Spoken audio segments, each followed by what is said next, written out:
Hello, friends, and welcome to Pod Return to the Waking Sands. We are a Final Fantasy XIV companion podcast where we explore the lore and story of Hydaelyn and beyond. My name is Jen, and I'm joined by my co-host and researcher. Happy episode 100, Jen! Holy shit, is it episode 100? Also, I'm Levi. Hello! Holy shit. Episode 100, that's a hell of a milestone. That's a lot of episodes. We can go into syndication now. This is great. We can just coast on those residuals. Yep, right. We stopped trying here. Fantastic. Yep. Phone it in from here on. Whew, fucking finally. So, today we are celebrating our 100th episode with a floor 200 run of Palace of the Dead. I wish we could have done Heaven on High 100 for episode 100, and then Palace 200 for episode 200. Alas. Fingers crossed, but unfortunately, that's not how the game progression works, so yeah, that'll be like with 4 years from now. Deal with it, me. Mm-hmm. Jen, it'll be 2 years, actually, to 200.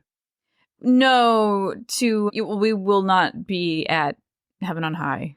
I've actually wondered about that. At episode 200. We are almost done with A Realm Reborn in the scheme of things. There's a lot to go still, obviously. And it's but been 2 years. Compared to the bulk of ARR, we're almost done. And I'm expecting that the expansions will go a lot faster than A Realm Reborn, just because the content is so much more condensed and it doesn't take its time / pad itself out so much. Fair. So I really don't know, but yeah, we'll find out. We will find out. Anyway, back to Palace. So last time we talked about the Palace of the Dead story. The entire story of Palace of the Dead is contained within the first 100 floors. After that point in time, it is just about the fun of the experience, if you find that fun. I do personally. It's about the loot you can get from the lower floors, and it's also about the mechanical challenge / bragging rights, if you care about that kind of thing. So that is all there is to it. If you care about the story, though, we have done it as of last episode. Correct. Yeah, there's no new revelations as far as plot goes. But the journey itself is quite a story, Jen. Yeah. Yeah. It's a whole thing. So floor 101 and onwards are called challenge floors, and it's essentially just that. Unfortunately, or fortunately, depending on your perspective, the actual challenge part in Palace doesn't actually begin until like 151 plus. Like I had complained about last time, there are probably 100 floors too many in Palace of the Dead because the middle section is kind of a drag. There's not much in the way of mechanical interest. It's just stuff to do. Yeah, stuff to do until you get to the actual parts where you have to pay attention. Yeah. And we were also, I think we also said it last time too, and talking about it during our run, but the early Palace floors are terrible training for the later Palace floors. Yeah, I mean, I guess training is a weird way to put it, because they're just, I mean, it's good that they're not copy-pasting the same shit over and over again. Here's what I would say, Jen. If you were to do, for instance, a level 15 dungeon, Sestasha, and then you were to do a level 50 dungeon, Sestasha does not tell you how to do level 50, but it establishes some skills needed. And as you go onwards, you will get more and more skills needed to complete the harder A Realm Reborn dungeons, right? Like they build upon themselves. They tend to, in a rough fashion, increase the difficulty over time. Oh, totally. Yeah. So, I mean, you just kind of learn the heuristic of dungeons and boss fights in Final Fantasy. And, you know, for me, that was learning it from scratch, but it did a great job of giving you these building blocks, like the AoE telegraphing and what, limit cut is, and, all of these things. I don't think they limit cut in ARR, but understood. No. Yeah, but, it's just, it teaches you kind of like how to read these things, which is huge and great, and it does a great job. Palace of the Dead is a totally different animal. Yeah. Don't go into it with it's just totally different. But I mean, beyond it being different than most dungeons, in the first, what I'd say 150 floors, the skills you should practice are look for the exit, go as fast as possible, and conserve palms within reason. Yep, palm management is definitely a skill you will carry throughout the entire 200 floors. As in, you know when to hold them and when to fold them, or what's the term? When to show them, when to throw them? I don't know. I think it is hold and fold. Okay. Is the actual lyric. Okay. All right. Great. Then thank you. I think that's a Kenny Rogers thing. But yes, and knowing how to go hard on them, it's like a whole meta. On the later ones, you have to be very deliberate with your pulls. You have to watch out for patrolling enemies. You need to read what they're doing, and you need to try and snipe out the weak kills, because you don't want to kill everything on the floor. You don't want to split up. You want to usually focus and be very deliberate with your practices on the later floors. Correct. So as an overall note for Palace, you must, to go beyond floor 101, you must have a save file with 0 wipes, and it must be a fixed party saved file.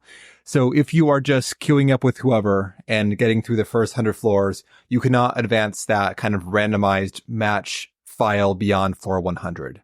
It must be a fixed party with the same people going forward. If you wipe before then or after then, you cannot progress at all. You must have 0 wipes period to continue at any floor beyond 101, which means that if you get to floor 190 something and then you wipe accidentally, then there goes that run. It's over. Ugh. Which makes the tension in the later floors very high. Yes. There is also a super challenge mode with a special achievement and title, Necromancer. This requires you to have a solo save file starting on floor 1. You must clear all 200 floors on one save file. You can do it over multiple sessions, not all in one sitting, but you must progress one save file alone through all 200 floors. This is an extremely challenging feat to do so with no wipes, especially later on. The enemies can be extremely lethal to any solo character. Plus, this is when the time limit of the dungeon, you get 60 minutes per set of 10 floors. This is when the time limit really becomes relevant, because you can very well run out of time on solo, whereas with a group, that's usually not an issue. Yeah, I can't imagine. Just and then the ticking clock at the end there had me very stressed out as well. We had like half an hour left. We're like, oh shit, half an hour to go. We're on the boss. We had half an hour to go, but I think we had like a whole set of floors to do with half an hour to go. It is 60 minutes per floor set. It resets every floor set. Oh, okay. So after we killed that boss, we got a full hour to do the next set. Oh, well, that's better. Yes. I have tried to do a solo run beforehand. Well, a few of them actually. A couple of them I got bad luck or just got sloppy on lower floors and died. My furthest solo attempt, I got to floor 180 and I died to the behemoth boss.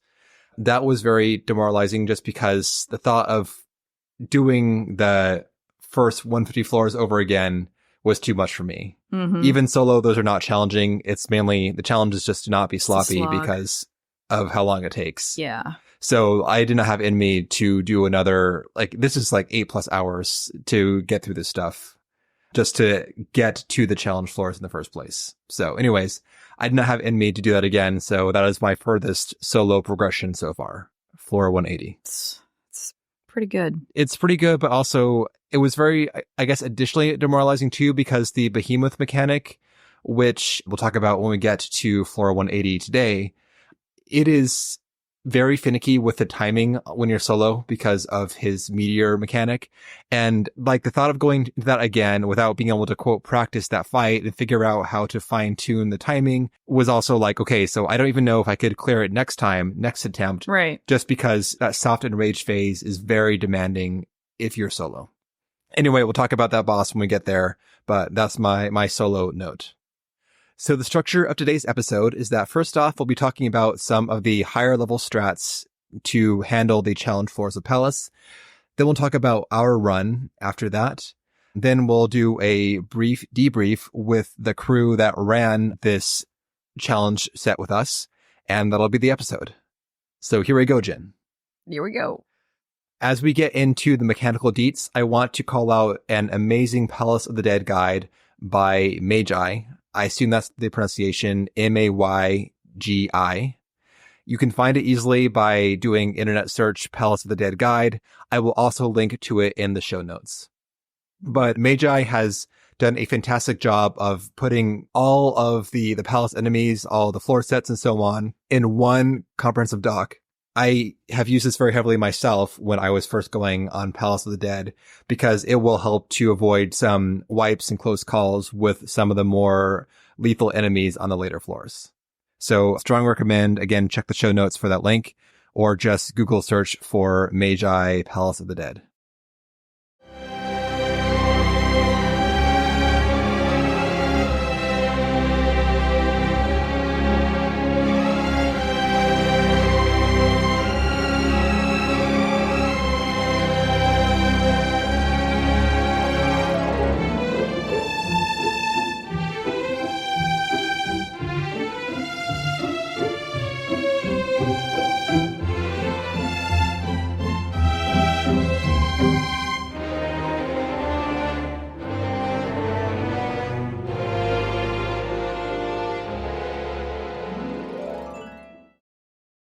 So as we're getting into the challenge floor strats, Jen, let's first talk about prep. What do you bring with you before you even do a challenge run? A few things. You want to buff food? Yes. I recommend any food that gives you a 10% vitality buff. That's probably the most important stat to help you survive some of the more lethal attacks. My preferred food is the Slicon Bavois. But I think there's other foods out there, like any level 70 plus food with that vitality buff should be enough for the food buff. Yeah. I don't remember what I had. It was not that, but it was something that I could reasonably afford in high quality from the market board because I was not high enough level to make it myself. Yep. Checks out. Then there will be well, if you're a caster or even if you're not, they're just good to have on hand is the echo drops. So if you get silenced, which will happen a lot, you can take silence off. Yes, there is one trap type that will hit you with both a disabling debuff and a silence debuff. I don't recall the name of the disable buff, but essentially it locks down all physical melee type skills or like ranged DPS skills. You can't do shit. The silence debuff does what silence does, which is lock you out of spells. Physical characters cannot remove their debuff, period. You're screwed unless you have a healer to Asuna it off you. But if you're a caster, you can pop those echo drops and you can get your actions back, which is clutch in Palace. And frankly, it's kind of caster OP that they get to undo the trap effects, whereas the other characters cannot. But I mean, if a healer can get it and then get Asuna back and Asuna it off the other characters, still a win, ultimately. How does that thing last for like 25 seconds or something? Yeah, 30 seconds. Yeah. It can kill you if you are lacking a means to get off that debuff. Mm-hmm. But as a pro tip, though, if you have echo drops, you can target another player and you can use the echo drops on them. Yeah. So if your healer is either on cooldown or forgot to bring their echo drops, you can click them and you can use the item and it will cure their silence. Yeah. What next, Jen? This is the sustaining potion that you can get from the vendor. Yeah. Quote unquote.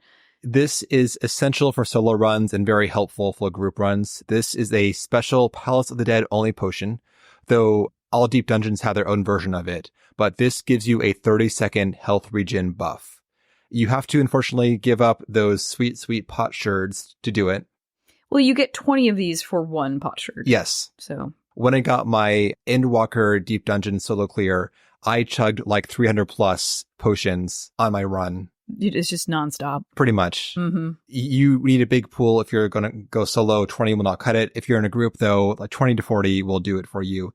You only need to pop them in a pinch, either if someone goes down or if you're in some other kind of difficult situation.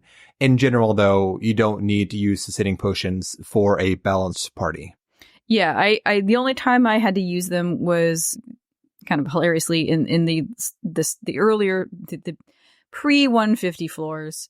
Because then we were just all kind of going our own separate ways and battling shit. We weren't going as a group, room by room by room, as you have to do in the later floors. So I had sometimes I would get gat and I'd have to throw. Yep. I'd have to throw one down the old gullet. That's what they're there for. Yeah. All right. We got sustaining potions. We got echo drops. We got buff food. I don't know. Also, there is Phoenix Down. Yeah. This is one of the few cases where this item is useful. Phoenix Down is a drop from bronze chests in Palace and other deep dungeons. You can also buy it off the market board for, it's, last time I checked, a few thousand gil. Not much overall. Mm-hmm. You can only ever have one in your inventory. You cannot stack up on these. But like it does, this will revive a downed character. You can't use it in combat. And in most cases, in the game overall, you just reset back to spawn and you try again. You don't need to Phoenix Down someone back. But in Palace, though, you don't get that luxury. You can use the return cairns, sure, if they're charged up and available. But if your healer goes down and you're stuck and you don't have your return cairn up, then the Phoenix Down will be able to get back a reser. Mm-hmm. So very crucial for any non-res characters to carry a Phoenix Down in the challenge floors. And that's it. That's the stuff I recommend bringing if you are doing a challenge run. Regular health potions are helpful too. It's nice to pop in a pinch. Palace drops a fuck ton of health potions from bronze chests and also from enemies. So you will get overflowing stacks of these during the course of most runs. True. Yep. So next, let's talk about some party comp. I'll start off by saying that any job is just fine for Palace, even though there are definitely better and worse jobs at level 60. It is not a balanced level for sure. But that said, though, I mean, any team comp can get a clear. You shouldn't feel compelled to min-max your job choice. My recommendation personally is just to play what you're comfortable playing, and also whatever is fun at 60. Some jobs are definitely more fleshed out at 60 than others. For real. So I like to play what feels like a good toolkit at that level. Yeah, because you're going to be pushing buttons, the same goddamn buttons, for a really long time. Correct. So better enjoy the buttons. Yep.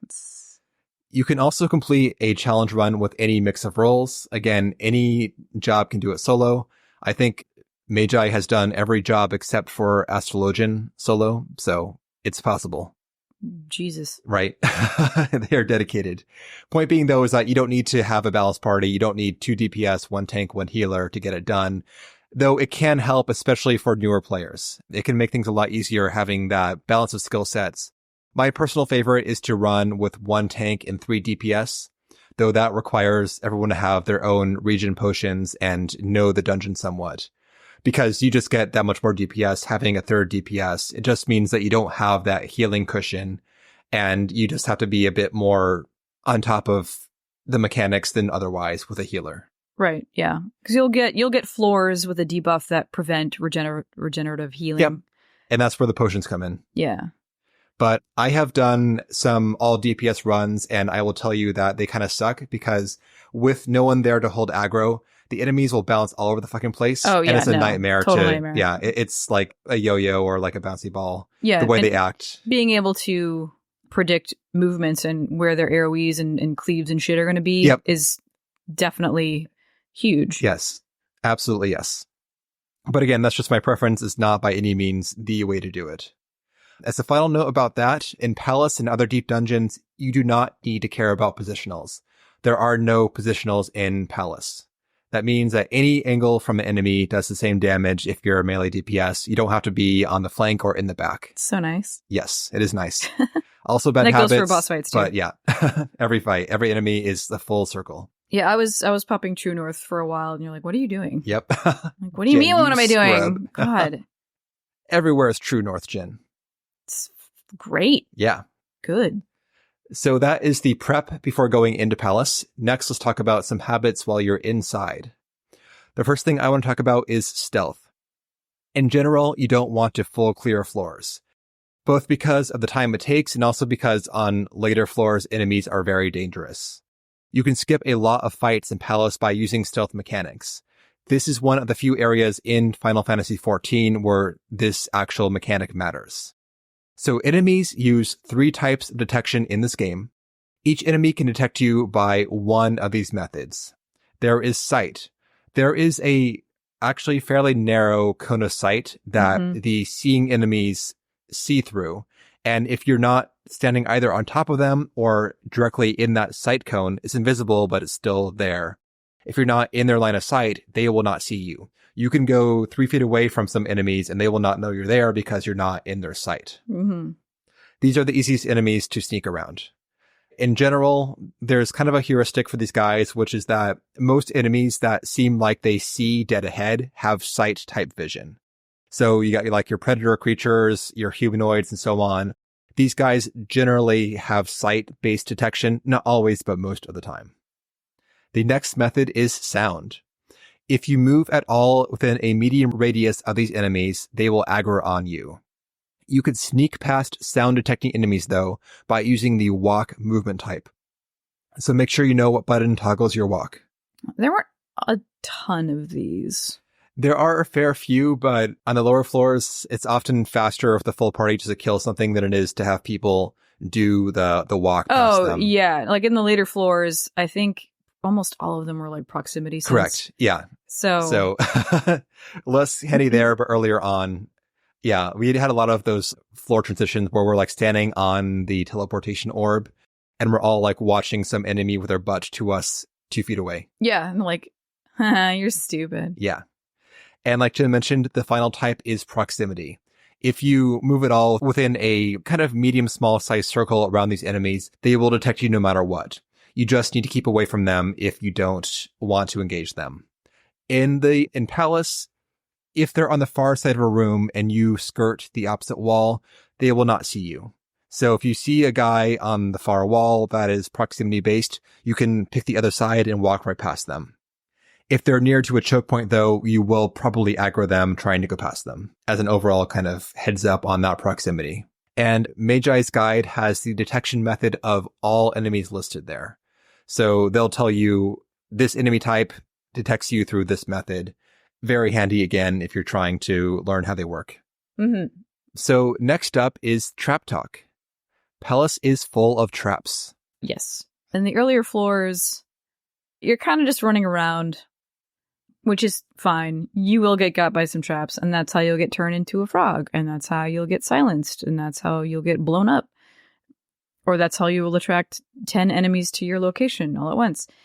But they're typically kind of in the center of rooms, so if you're just running around willy-nilly, yeah, you're going to run into them. Yeah. Some of the palms will reveal where these traps are, and they each have their own design, so you can tell what kind of trap they are. Yep. Sometimes you can also, like the blowy-uppy traps, you can use them to also hit a bunch of enemies as well as yourself. And in the later floors, however, a trap could destroy your entire run. So the meta becomes, and this is just kind of a general good habit regardless, is to run around the edges of rooms. Hallways are fine. But rooms, you'll just kind of run all the way around the perimeter and avoid any bullshit. Yep. And try not to fight dudes in the middle of the room. Yeah. In my personal opinion, on the earlier floors, the time it takes to try to avoid traps isn't worth the downside of getting hit by a trap. Now, like, fuck it. Yeah. But later on, like Jen said, do not trip traps. Oh my God. A luring trap will wipe your run fuck you up if you handle it poorly. Also, like Jen said, traps in general, not always, but in general, tend to appear towards the center of a room. So the walls are overall safer than the center. Yep. Further notes, there is only one trap per room and never in the starting room and never in corridors. Yeah. So you can either pull things back to the beginning room or pull them to a corridor.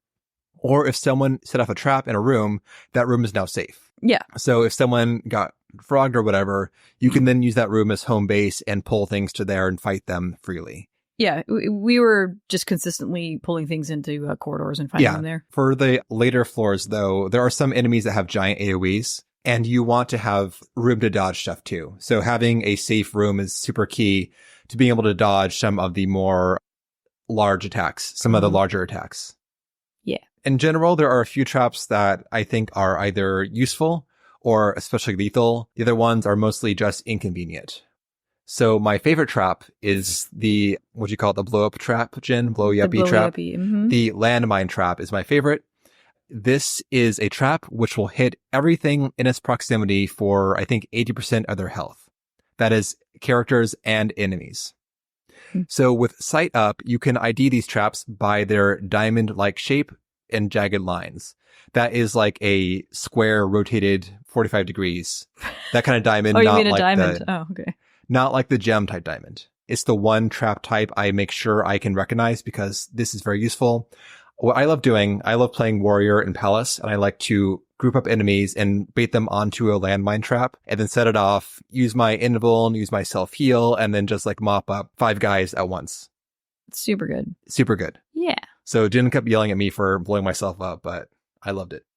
Well, I mean, you were very excited. You're like, ooh, yeah, let me pull. You guys just hang out. I'm going to pull some dudes and blow them up. You can just watch me do this. Yeah. Like, okay. And it was super fast. Get after it. I did. So that's the landmine. But just make sure that if you're trying to exploit landmine traps, you know who you're pulling. If you're fighting enemies that have some lethal area of attack effects, if they have an enrage, if they have paralysis, other stuff that's going to fuck up like a movement-based play. If you get paralyzed, stunned, if you kite someone too long while rounding up enemies and then they enrage on you, whatever, that can ruin your day. So make sure that you know what enemies do before you try to do a landmine play with them. 100%. Yep. The next trap is the luring trap. This is the most dangerous trap type.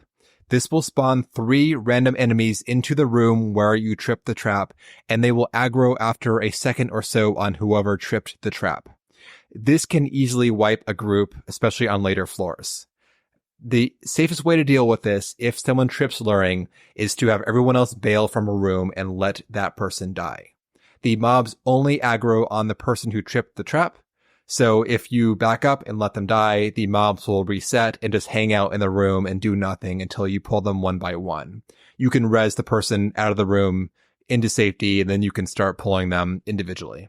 However, if you do something to enter combat, if you attack one of them, if you heal the person in combat, whatever, they are now engaged with you too, so good luck.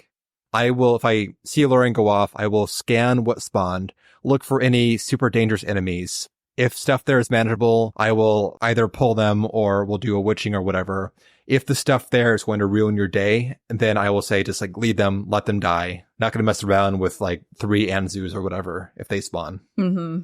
The panic button, though, for a luring trap is either rage or witching, which we'll talk about in a little bit. But those are the 2 best ways to deal with a luring trap besides just letting the person who tripped it die and resetting those enemies. The other traps are less bad, though they can be annoying and lethal if you are solo. So the toad trap makes you a toad. Jin was the top toad of the run. Oh, by a lot. Yep. Just toaded. That's like toaded. 30 seconds of being a useless toad. Mm-hmm. Jin. Mm-hmm. Yeah. This drops your stats immensely too, so you will have terrible health, terrible defense, etc. while you're toaded. Yeah, just find a place to hide. Exactly. And then there is the impede trap. This one isn't too bad if one player trips it. However, impede affects everyone nearby, enemies and characters. So if you're all clumped up together and someone trips that impede, everyone near them gets locked down. They get disabled and they get silenced. So good luck. Mm-hmm. I mean, you could technically also trip this on an enemy, but in my opinion, the downsides outweigh the upsides of trying to do that. So I don't personally try and mess with that mechanic. Though you can silence enemies, though, with it if you want to. It's very niche. And finally, there is the debilitation trap. This just reduces your stats for a bit. It's a damage and defense debuff. It lasts for a minute, but you're fully functional. Just you're worse for a bit. It's fine. It's fine. Yeah. So if you trip that, you win. Good job.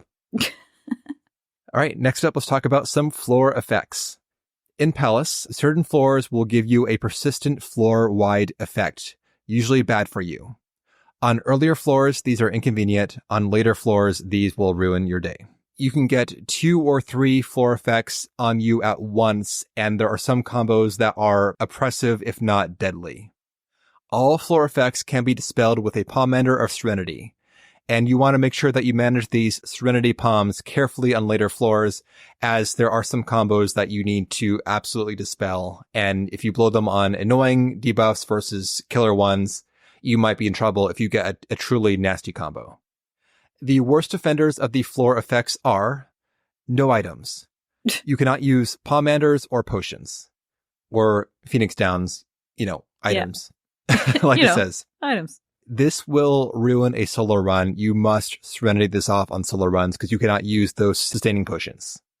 Beyond that, though, in groups, it's usually fine, except that if you trip a bad trap, you have a bad pull, whatever, you cannot drop a witching, etc. to recover your situation. Mm-hmm. The next effect is gloom.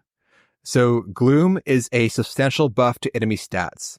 This is a visual effect that makes the whole floor look like dark purple, red, and spooky. Oh, yeah. It is not inherently deadly, but it makes things much harder. Enemies will get more abilities off because they die less quickly.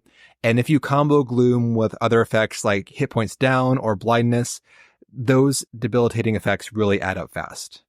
So just be wary. Every enemy is tougher under Gloom. Just pull carefully is my advice. The next one is no abilities. I hate this one. This is very punishing for certain jobs because it locks down all abilities, which in general is anything on your action bar that is not on a global cooldown. Some jobs are super ability heavy and it sucks to play these jobs on those floors in general. You also can't do things like interrupt mimics or other abilities. You can't stun guys. Mhm. You are locked down from anything that's not a global cooldown button press. So rough stuff, and it overall debilitates you even if you are playing it carefully. And finally, the ones I want to note here is blindness. This gives you a pretty high chance to miss. By itself, it's annoying, but again, when comboed with other effects that make enemies last for longer, this can let them get off those nasty abilities or those soft enraged abilities because you'll just do less damage overall. And sometimes, like, you get really bad luck when trying to kill something and it takes forever to kill it because you just miss so much. So there are more than that, but those are the main floor effects I think are worth noting to watch out for. The final chat we have before we get into the palace itself is about Palmanders. Palmanders, of course, are the bread and butter of palace runs. They are the primary mechanic that set your player abilities apart from normal gameplay. Like we discussed last episode, Palmanders are consumables gained from gold chests in Palace of the Dead and other deep dungeons. Managing them is essential for a challenge run. Generally, you want to go into the challenge floors with 3 of each Palmander. Knowing which Palmander to use and when is kind of an art, and you'll learn it more with experience. What's to follow is what works for me for palm use is not the only rule. It's just what I find to be successful. Great. I mean, it was successful because it was. This is how we ran our shit. You got proof. The Jin seal of approval. So let's get to some palms. First off are sight and safety. These both interact with traps. Sight shows you the full floor map and locations of all traps, whereas safety just removes traps. These palmanders drop pretty frequently, so you can usually use them if you feel a need to, and you'll get some more in a floor or two. I like to use sight when I can tell a floor is going to be huge. If you see like a 3-way intersection or a 4-way intersection or other signs that the floor is going to go on for a while, I like to pop sight to know where to go to find the exit. Which, yeah, that's a good one. Safety is more about convenience. This just means you don't have to be careful to try to avoid traps. I usually try to pop safety if we're trying to do any sort of like aggressive play, like do some sort of big rage pull or other stuff that requires us to move quickly and to walk through the middle of rooms. Yeah, I think both of these are kind of like, fuck it, we gotta go. Yep. And then there is strength and steel. These just give you stat buffs. Strength gives you an up to damage and healing, and steel increases defense. For later floors, you want your DPS to pop strength in general, and your tank and maybe healer to have steel up. Beyond that, I don't usually use these palms unless we're capped and like we find an extra, just because they tend to come on a regular basis, and it's good to save, in my opinion, for the tougher floors. Yeah. When we got to the very end, it was really satisfying to be like, all right, everybody pop everything. Yes. You get a strength, you get a strength, you get a strength, you get a strength. Woo! That said, though, it is my pet peeve in Palace when we find like, okay, there's a strength palm, and then people will spend a minute dicking around going like, you use it. No, you use it. There should be a heuristic. If you've got a system, and also just remember like who got it last, and be honest with that, because you don't, look, it's not that big of a deal, so don't be all like, I should have it, and then get into a fucking argument about who gets it. Like, it's stupid. Just for the record, no one got into a fight as to who uses these. No, but I'm like, you don't know. Sometimes somebody might get weird about it, but like, don't have conversations about it. Yeah, whatever. Just like someone should see it. If you're in voice chat, call it, and then someone uses it. Yeah, be like, okay, oh, I got an extra strength here. I got it last time, such and such. You pop it. But you can undo the good it does for your run by waiting for someone to pop a palm while you stand by the chest going, come on, guys. Come on. I got an extra strength here. Someone use it. I'll just fucking use So our group was very good about that. Really appreciated that for our run, just because it kept things snappy. Well, yeah, they understood. They get it. Yeah. The next pair is Affluence and Flight. These do very different things, but they synergize well together. Affluence makes more chests appear on the next floor, and Flight reduces the number of enemies present and the number that you need to kill to unlock the passage orb. Popping them at the same time is great because there are fewer enemies around that get in the way as you grab those extra chests. Yeah. Important note, these do nothing at all on the 9th floor of a set. The 10th floor is a boss fight and you don't get chests on a boss floor. So if you pop a Affluence or Flight on floor 9, it's wasted. For that reason, I like to sometimes drop them on floor 8 if we're capped, because I know if we find another one on floor 9, it will refill that spot versus just going in the trash. Totes. Yeah, it's good. Thank you. Good meta. And then I like to start going into Affluence pretty heavy, actually, after floor 150. I like to try and farm for intuition palms. And so I'll try to drop the treasure palms more often after 151, just to find more of that loot. Yeah, because the loot's better. Yeah, it is. Next up is Alteration. These will transform all the enemies in one room on the next floor into either mimics or Korrigans. Just like the other ones, this does not work on bosses. You cannot make a boss into a Korrigan. Sorry. So it cannot be used on floor 9. Korrigans are the little like turnip guys. Whatever. They go down in one hit. They have a very high chest drop rate. So if you make a room full of Mandragoras, bonus. Mm-hmm. Our Mimic room is a mixed bag. Mimics suck, yes, but I like Mimics too because, one, if you make a room full of Mimics, you know exactly what you get. There will not be patrolling enemies spawning there. There will not be some giant fuck you enemy spawning there like an Anzu or a Sasquatch. It's a Mimic, sure, but it's a known quantity and it does not move around. So you know exactly what you get and where you get it. So for me, having that control over the enemy, even though they can be rough on later floors, is still an advantage. Totes. So some people don't like Alteration. I love Alteration. I love popping it. Yeah, I mean, the devil you know is better than the devil you don't. That's my point. Thank you, Jen. Yeah, Thank you I'm here for all the old lady wisdoms. Old Lady Jen over here. Yeah. Jumping off that Mimic chat is the Pomander of Purity. This will cure the pox, aka chest herpes. Thank you for that. You're welcome. Mm-hmm. In general, I'd say if a Mimic gets a pox off on someone, just use Purity. In general, if you're playing well and you have at least a tank, if not a tank and ranged DPS, there should be very few cases of people getting pox. So it's not worth hoarding these guys. I'd say use it in general, unless... Yeah, up to a certain point, you can interrupt the infatuation cast. So that's great. You will get to a point where you can't. You have to use the interrupt. You cannot stun Mimics after a certain floor. Correct. I think it's 100. You can always interrupt them, which correct. is the tank and the ranged DPS ability. So if you get more than one on a floor and you've already used it, rip, you're getting poxed. Also, on no ability floors, you can't interrupt. So there you go. There you go. But like I said, usually okay to use when you need it. The next palm is Fortune. This gives enemies a fairly high drop rate for chests. So if you pop Fortune, there'll be a lot more chests when you kill enemies. These are very common palms to find, so you'll usually get them back pretty quickly. I would say don't be shy about using them. I like using these guys right before we use Rage or before we do a big clear. In general, because it lasts for one floor only, you want to pop it early on. If you pop it on the last enemy, what's the point? Yeah. So I'd say use it more proactively than reactively. That's my advice. Then there is Serenity. We talked about this in the floor effect chat. Like I said, it's best to save this for the later floors when there are debilitating combos of those debuffs. There is the Witching Palm. Witching is one of the most important palms in the dungeon because this is your oh shit button. Uh-huh.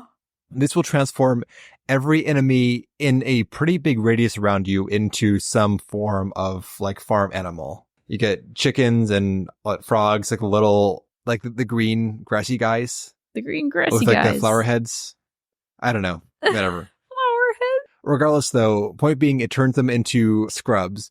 One, this will turn off their abilities. They don't get to cast whatever they can cast normally when they're transformed into the witching forms. Yeah, they become scrubs. Yep. Second, this will squash their stats immensely, including their health. So you can burn down a group of enemies very quickly in witching form. Mm-hmm. In general, if you get in over your head, if, you get 2 Cyclopses at once or some other enemy with like a very deadly combo of abilities, if they both were to do the wrong thing at the wrong time, you can drop a witching to prevent them from doing that thing. Or also, if you trip luring and need to even the odds a bit, drop that witching palm. Having someone who is quick on the trigger for witching is, in my opinion, invaluable for a successful challenge run, because you will get the situations where you are potentially screwed, and someone who knows when to hit that button and it will do so is clutch to get you through those situations. If you have to think about using witching, just do it. Don't think about it, because by the time it takes you to consider the situation, it might be too late. Yeah. So memorize what that looks like. Yep. It's pretty distinct too. It's got like a weird warty type appearance. So warty. Yeah. Oh yeah, it looks gross. It does look gross. What's that phobia? Like so people who like lotus root and shit. What's that called? I know what you're talking about. Yeah. I don't know the name. So it might trigger you on that. Yes, that. And now for my favorite palm, rage. Yeah, this is just stupid. This is fun. Stupid. You get turned into a manticore, and you run around. You as a manticore, you one shot everything. You hit him once, they dead. Run up to the next guy, hit him once, dead. So everybody else in your team is just going to run behind you, enjoying the show, and also opening chests, because you can't open chests as a manticore, which is fair. Yeah, it's a good one. Yeah. One note is that Manticore requires a knockback effect to kill enemies. If the floor you're on has a no knockback debuff on it, you cannot kill enemies with the Manticore. So either don't use it or use Serenity to clear off that debuff. Good to know. Manticores are immune to most traps. Innervation doesn't affect them. Silence doesn't affect them. What will hurt them, though, is Landmine. When you're going to melee guys, they still might get a hit off on you, especially if you walk into your room and aggro 2 or 3 guys. If you trip a landmine, you are in danger of being killed by those enemies you aggro before you one-shot them. So I like to use a safety palm when someone does rage to avoid that interaction. Also good to know. And also, you cannot one-shot bosses. It's not worth raging against bosses. Don't bother. The next transformation is Lust. This transforms you into a succubus. You have 1 attack, which is a fireball that applies a stacking vulnerability up debuff. This is in general not worth using against regular enemies, but it is key against bosses. Unless you are short on palms, I recommend always popping Lust against any boss, because that 5 stacks of vulnerability debuffs really increases the damage that you deal to a boss. Super good. So you want to have one person, ideally not the tank, and depending on how well you're doing, probably not the healer. We had our healer do it at the end because we were doing well enough that we're not going to be in danger at the start of a fight. But in general, a DPS or healer should transform into the succubus and drop those AoEs. And then on later floors, the damage that the fireball deals is less than your character's, like your job's main abilities. So I'd say right click to cancel the transformation after getting 5 vuln up stacks on the boss and keep on doing your normal actions. Will do. Great. There are a few interesting ways that this ability works though with some jobs. This does trigger the red mage dual cast. So a red mage will get a insta-cast fireball if they are transformed. This also will trigger the Cardia effect from sages. So the sage can target someone with their Cardia and then they can throw fireballs and it will still do that drip heal to their target even when they're transformed. And finally, the Scholar's Fairy, that will still stay out in healing while you're transformed too. So you still get the kind of trickle heal from the fairy while doing your succubus thing. Neat. Yeah. The final transformation is the Palmander of Resolution. This is a powerful but situational Palmander that turns you into an angel. This will do high damage and stun to undead enemies, and I think Void Scent also. Like we discussed last time, this is a clutch ability for the floor 100 boss. Otherwise, it's pretty useless, except for a few niche areas. It's good against the floor 150 boss, and floors 97 through 99 and 197 through 199, I believe, have all vulnerable enemies. So you can use resolution there and do some high damage to those enemies. But that said, though, it's kind of annoying because that's a very long cast bar, and our designated transformation person in our group is complaining about it because it takes like 2 or 3 seconds to get off this cast, and it's a targeted AoE 2 on the ground. So if you pick somewhere and the enemy moves, then you miss. Or if like you aggro them and they start whacking you, you could get beat up and die before your next cast goes off. It's not super great. It's good if used judiciously, but it's not nearly as good as Rage. Yeah. So, like, we can easily full clear a full floor with 1 Rage Palm. You can maybe get a few rooms done with resolution before it wears off. Yep. Meh. Yep. But so mainly good for boss fights. And it's kind of dumb because you find these palms like elsewhere and like, well, there's some trash because you can't use it effectively most of the time. Yeah. It's like, what's the point of getting resolution on the floor like 160? Nothing. You look cool. You do look cool if you're into angels.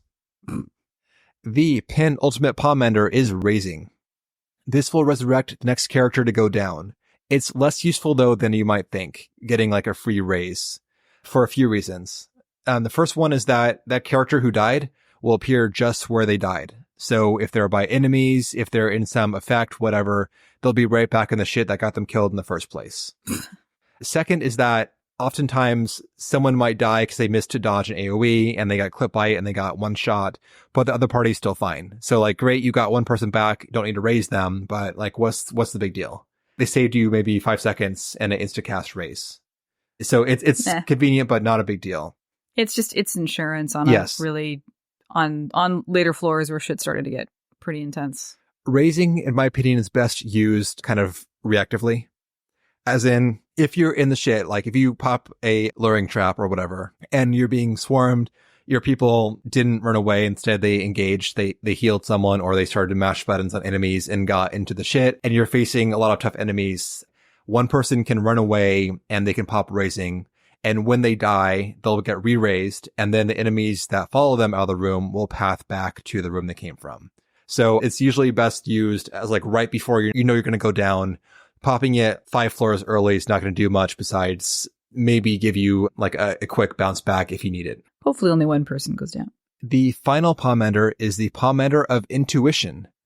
This is the big money palm. Intuition. Oh, that's the horde shit. Yes. Yeah. Okay. I still, unsurprisingly, I haven't memorized all the palms because there are a lot, as you've just heard, and they all sound like Russian River beers, you know, consecration, supplication, intuition, you know, whatever. One of those is a palm, then 2 that you made up, Jen. No, those are Russian River beers. I get it, but okay. They're not palms though. Correct. That was the point. Yeah. And the horde, sensing a piece of the accursed horde, that's your special mystery sack. That's your loot box. And on the higher floors, this stuff is real good. Yeah. The really valuable pieces of the horde come from floor 151 plus.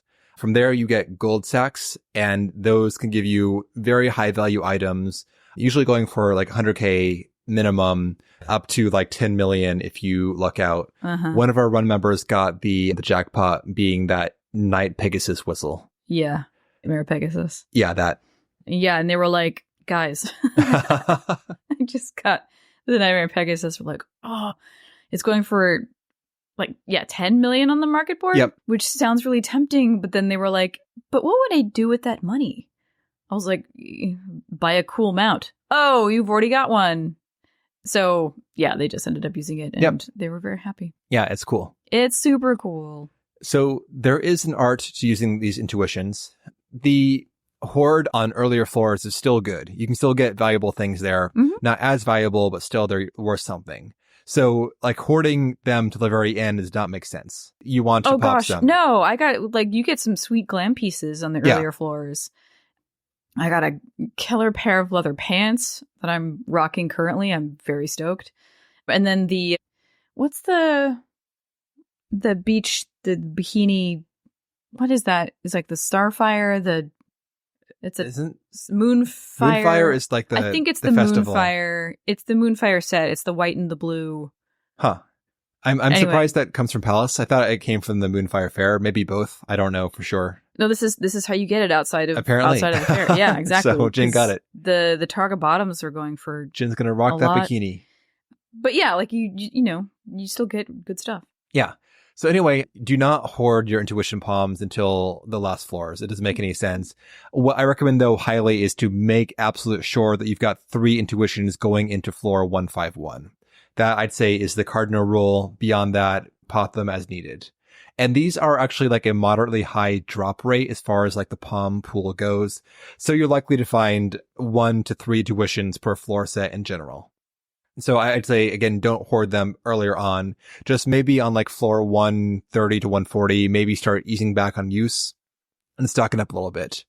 But on floor 151 onward, there is no reason to not just go ham on those because there's nothing better than gold as far as the sacks go. Mm-hmm. So floor 151 sacks are just as good as floor 199 sacks.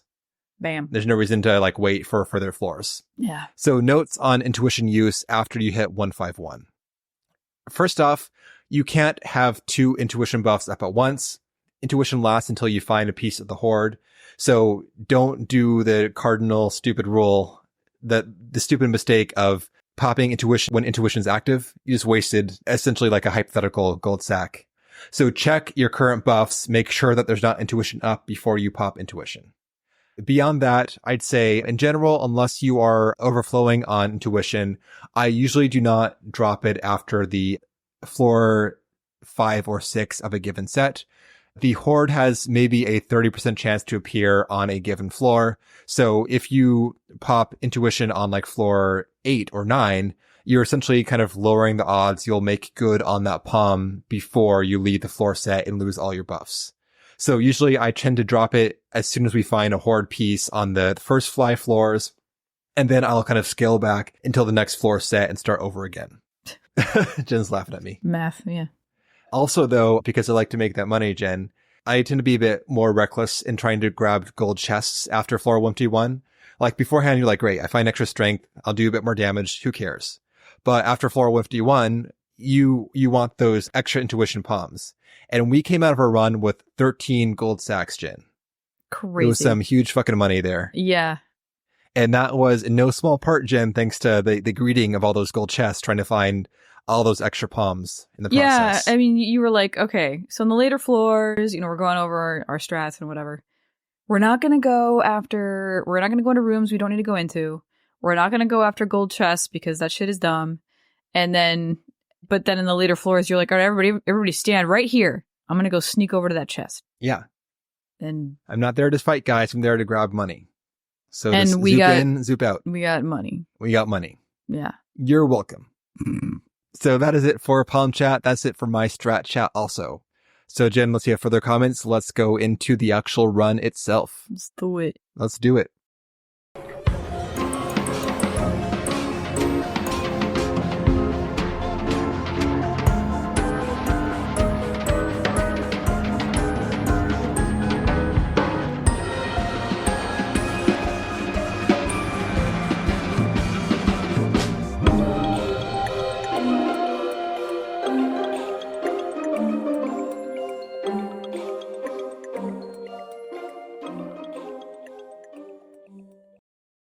We broke our run into 2 pieces across 2 weeks. On the first set, we cleared floors 51 through 140.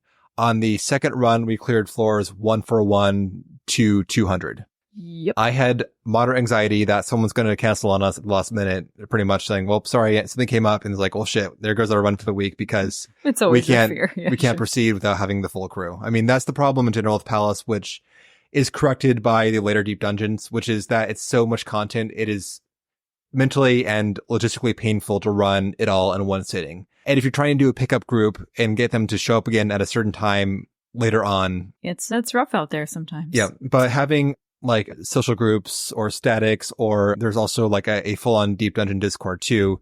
That's a better place to go looking for these groups who will show up again. FC, so it's like, don't go to Party Finder. Good Lord. And be like, okay, strangers, we're all going to meet up again next week for another 3-hour run, right? Oh yeah, totally. Like for real. Yeah. I mean, sometimes yes. And Sometimes actually, yes. I found my Endwalker Deep Dungeon best friend through Party Finder. Because when that first came out, everyone was very hot to run it. So everyone is in there all the time. Yeah. So I'd hop on, try and get my clear. There were a lot of wipes in the process, obviously learning all the new mechanics. But I met one guy who was also, we're going to do all the runs to get all the unlocks here. So we kept on scheduling the future runs together because he had the same schedule as I did, had the same appetite to get those clears as me too. So that worked out very well. Aww. Party Finder success story. Not a guarantee. Do you guys still write or? I'm sure we can send a ping next deep dungeon, but Jen, we're men. We don't write. Okay. What do? Chest bump virtually? We spit in each other's faces? It's mutual silent respect, Jen. Oh, that's okay. True masculinity. Yes, silence, repression. Very good. Thank you. Mm-hmm. Nailing it. Thank you. I mean, bruh. Oh my God. But anyway, so yeah, it can happen, but it's, I think, a lower probability than finding groups through other channels. But we ran this with members of the Pod Return to the Waking Sands Discord. So nice name drop. Thank you. You're welcome, Jen. We ran with Violet Airveld, who played as Sage, and Quasar Red, who played Summoner. Right? Yes. Yes. We had the res. Yes. Jen ran Ninja, and I played Warrior. It's good stuff. Yeah. Yeah, I mean, like you said, we didn't. It was really nice to have the healer. It felt like a luxury, and so we ran it as a traditional light party. Yep, which was very nice. But I can imagine how and I think we did Endwalker Deep Dungeon this way too. Where we had a tank and all DPS. Yeah, and we just destroyed the floors. Yes, which is good too. But then there are close calls. You just balance it out. Yeah, exactly. I mean, it's whatever you feel most comfortable with ultimately. Correct. If you want that extra safety cushion, great. If you want to go fast and go hard, great. It's not prescriptive. That's kind of the fun of this content, is that you can really customize your approach to it a lot. And it honestly, I love a glass cannon run, and because that to me is more fun. There's more tension. It's more fun. When our run was so it went so smoothly. Almost to its detriment. Here's the thing, Jen. So that was my concern too. We have obviously the podcast schedule. We don't have X many weeks to try again if we screw up and so on. So I was like, okay, here's the plan, gang. We're going to do this. Mm-hmm. We're going to need this much ether pool. Bring this gear. I'm going to call stuff. I'm going to run polls. We're going to do it tight. Yep. Not cute. Yeah. You're like, we need to guarantee a success here. We can't fuck about. Right. So I was invested in making sure that for our episode 100, we had a good run under our belt to get that clear. At the same time, though, that was to its own detriment too, because there's not the chaos and adventures that happen along the way with, people who are wandering off on their own or doing some sort of solo run through a room and tripping off luring. I really tried. Thank you, Jen. Y'all would be fighting a thing and I'm like, I'm going to open this chest. So shit, it's a mimic. I'm sorry, guys. I didn't want to manufacture drama or even allow for no, it was definitely not on purpose. I was just do. Sure. But at the same time, though, it just means that there are fewer stories of the crazy shit that happens. Correct. Yeah. Also, that's just how much faith I had in our group. I'm like, we can handle it. If it's a mimic, it's fine. We got it. Thank you, Jen. We can handle it. If it's luring, it's fine. Thank you, Jen. Yeah. There were still a couple close calls, though, but I think this was a very smooth run overall. Yep. To its credit and to its detriment. That's fair. We talked about floors 1 through 100 last time. And like we had talked about at the start of the episode, the challenge floors are largely a repeat of the first floor sets with the numbers turned up. Basically. So floors 101 through 149, exactly the same as the first set. Yep. You get squirrels again, but they're supercharged squirrels. But they have the same moveset. They don't do shit. Yeah. Just bigger numbies. Yeah. And you also have bigger numbies. You Yes. got probably a maxed out ether pool. So you're good. Right. And you're level 60, whereas you're level 1 on floor 1. The numbers are different, but the enemies are the same. And it's not very interesting to fight squirrels again as you're going through you the just early. Gotta do it because you want them sacks. Because you want to get to the later challenge floors. Because you want them sacks. Yes, exactly. It's all about them sacks from squirrels, aka nut sacks. What? The nut trim sack? Yeah, exactly. Nut trim sack. Gross. Anyway, though, so we're going to skip past the first 49 floors of the challenge run because there's nothing to say. It's the exact same shit, exact same bosses. And honestly, even environments are the same. The early challenge bosses, you might see like one more mechanic, but it's the same Maybe? thing. Yeah, because you're still pretty powerful. If you want to know about floors 101 to 149, Google it. To 149, go listen to last episode and imagine there was a 1 in front of the number we talked about on those sets. Anyway, though, starting on floor 150, though, shit gets different. So we'll hop over to there. First off, for floor 150, there is a brand new boss. This is a boss that appears nowhere else in Palace. This is Tisiphone. She is a succubus boss, same model as the other succubi enemies, obviously, but bigger. And she has some very unique mechanics for this fight. This is one of the fights where using that resolution palm can be helpful. Not mandatory, but it will be effective here against the enemies. So if you're stacked up on them, you can angel it up to some benefit.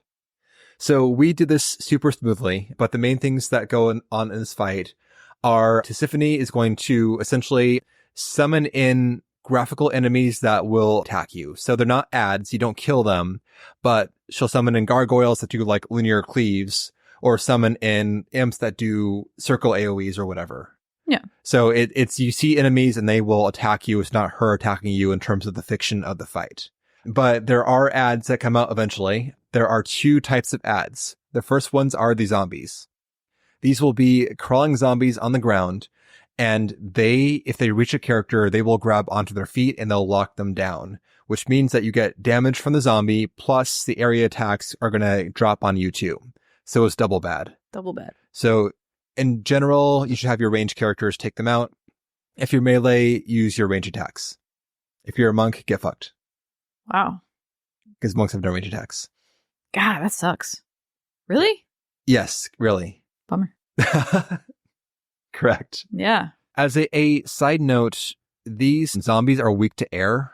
One of the few times elements matter in this game. But if you have a red mage, they can use their arrow ability to kill these guys. Weird. Yep. Because they're such dried out husks. A little breeze will just apparently spread their bits into the atmosphere. Yep, spread them bits. Gross. You said it, Jen. I keep saying the gross things. I know. What are you, me? Aside from the zombie ads, she also summons out a mini succubus. This is a normal succubus mob, except that if she's left alive, if the ad is left alive, the boss will absorb her health bar back into her and do a raid wide afterwards.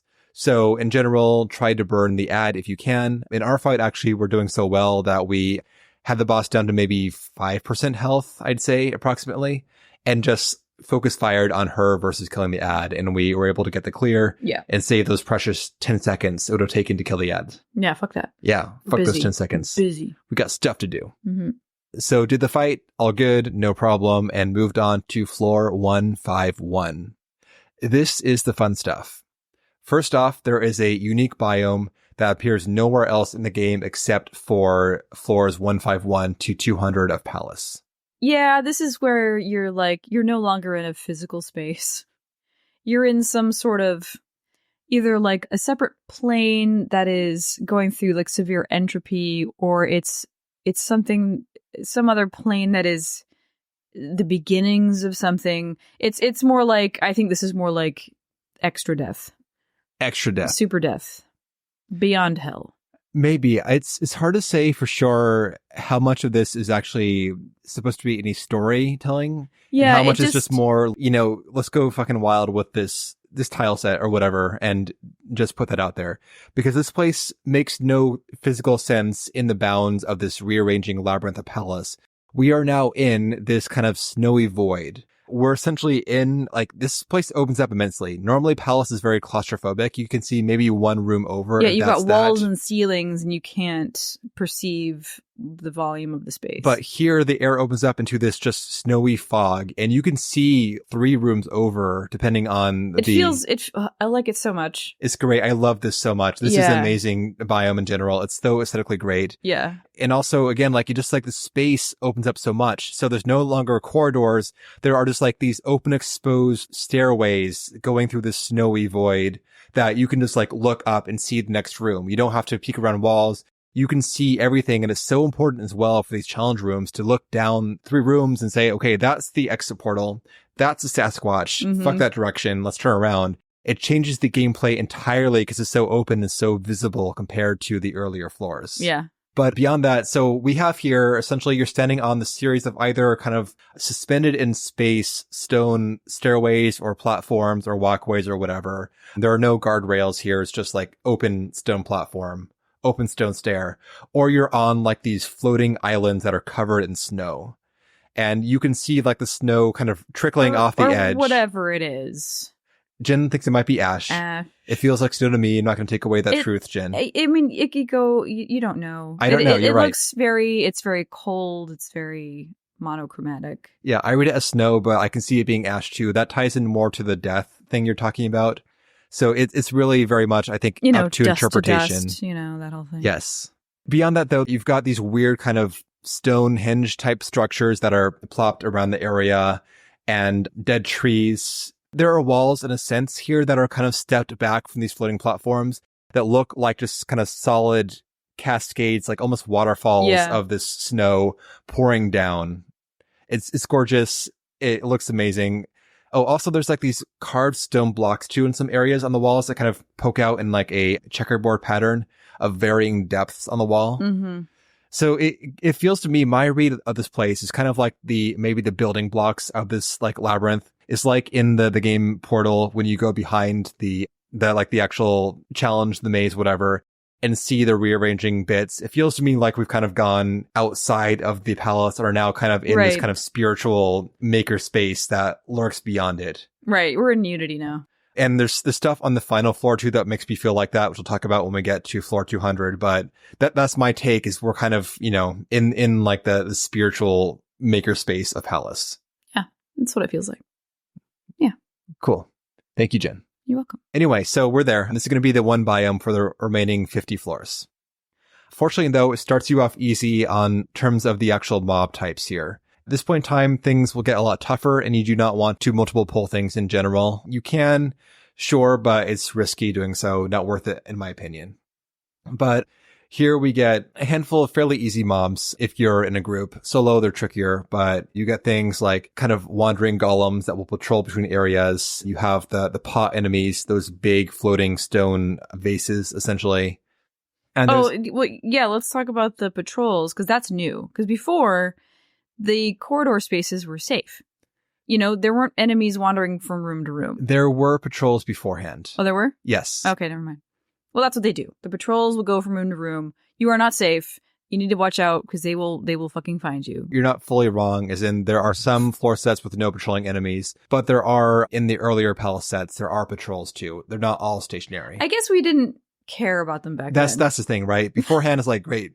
One more thing I can kill. Like, I don't have to walk to go find you. Boom, so welcome. Boom, done. Yes. But now here, though, patrols will ruin your day. And we had a few times in the run where we'd get terrible luck with patrols. Like there's like 3 or 4 guys coming at us at once. And we got to go like, okay, grab this guy, kill him fast. Grab that guy, kill him fast. And so on in very quick succession to make sure we don't get ganged up on by multiple patrols. Yep.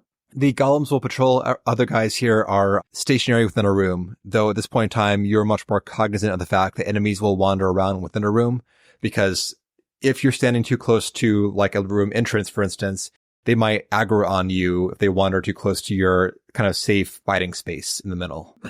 Anyway, though, again, enemies here not too tough, and the boss is just the same as floor 60, which is the Headless Horseman.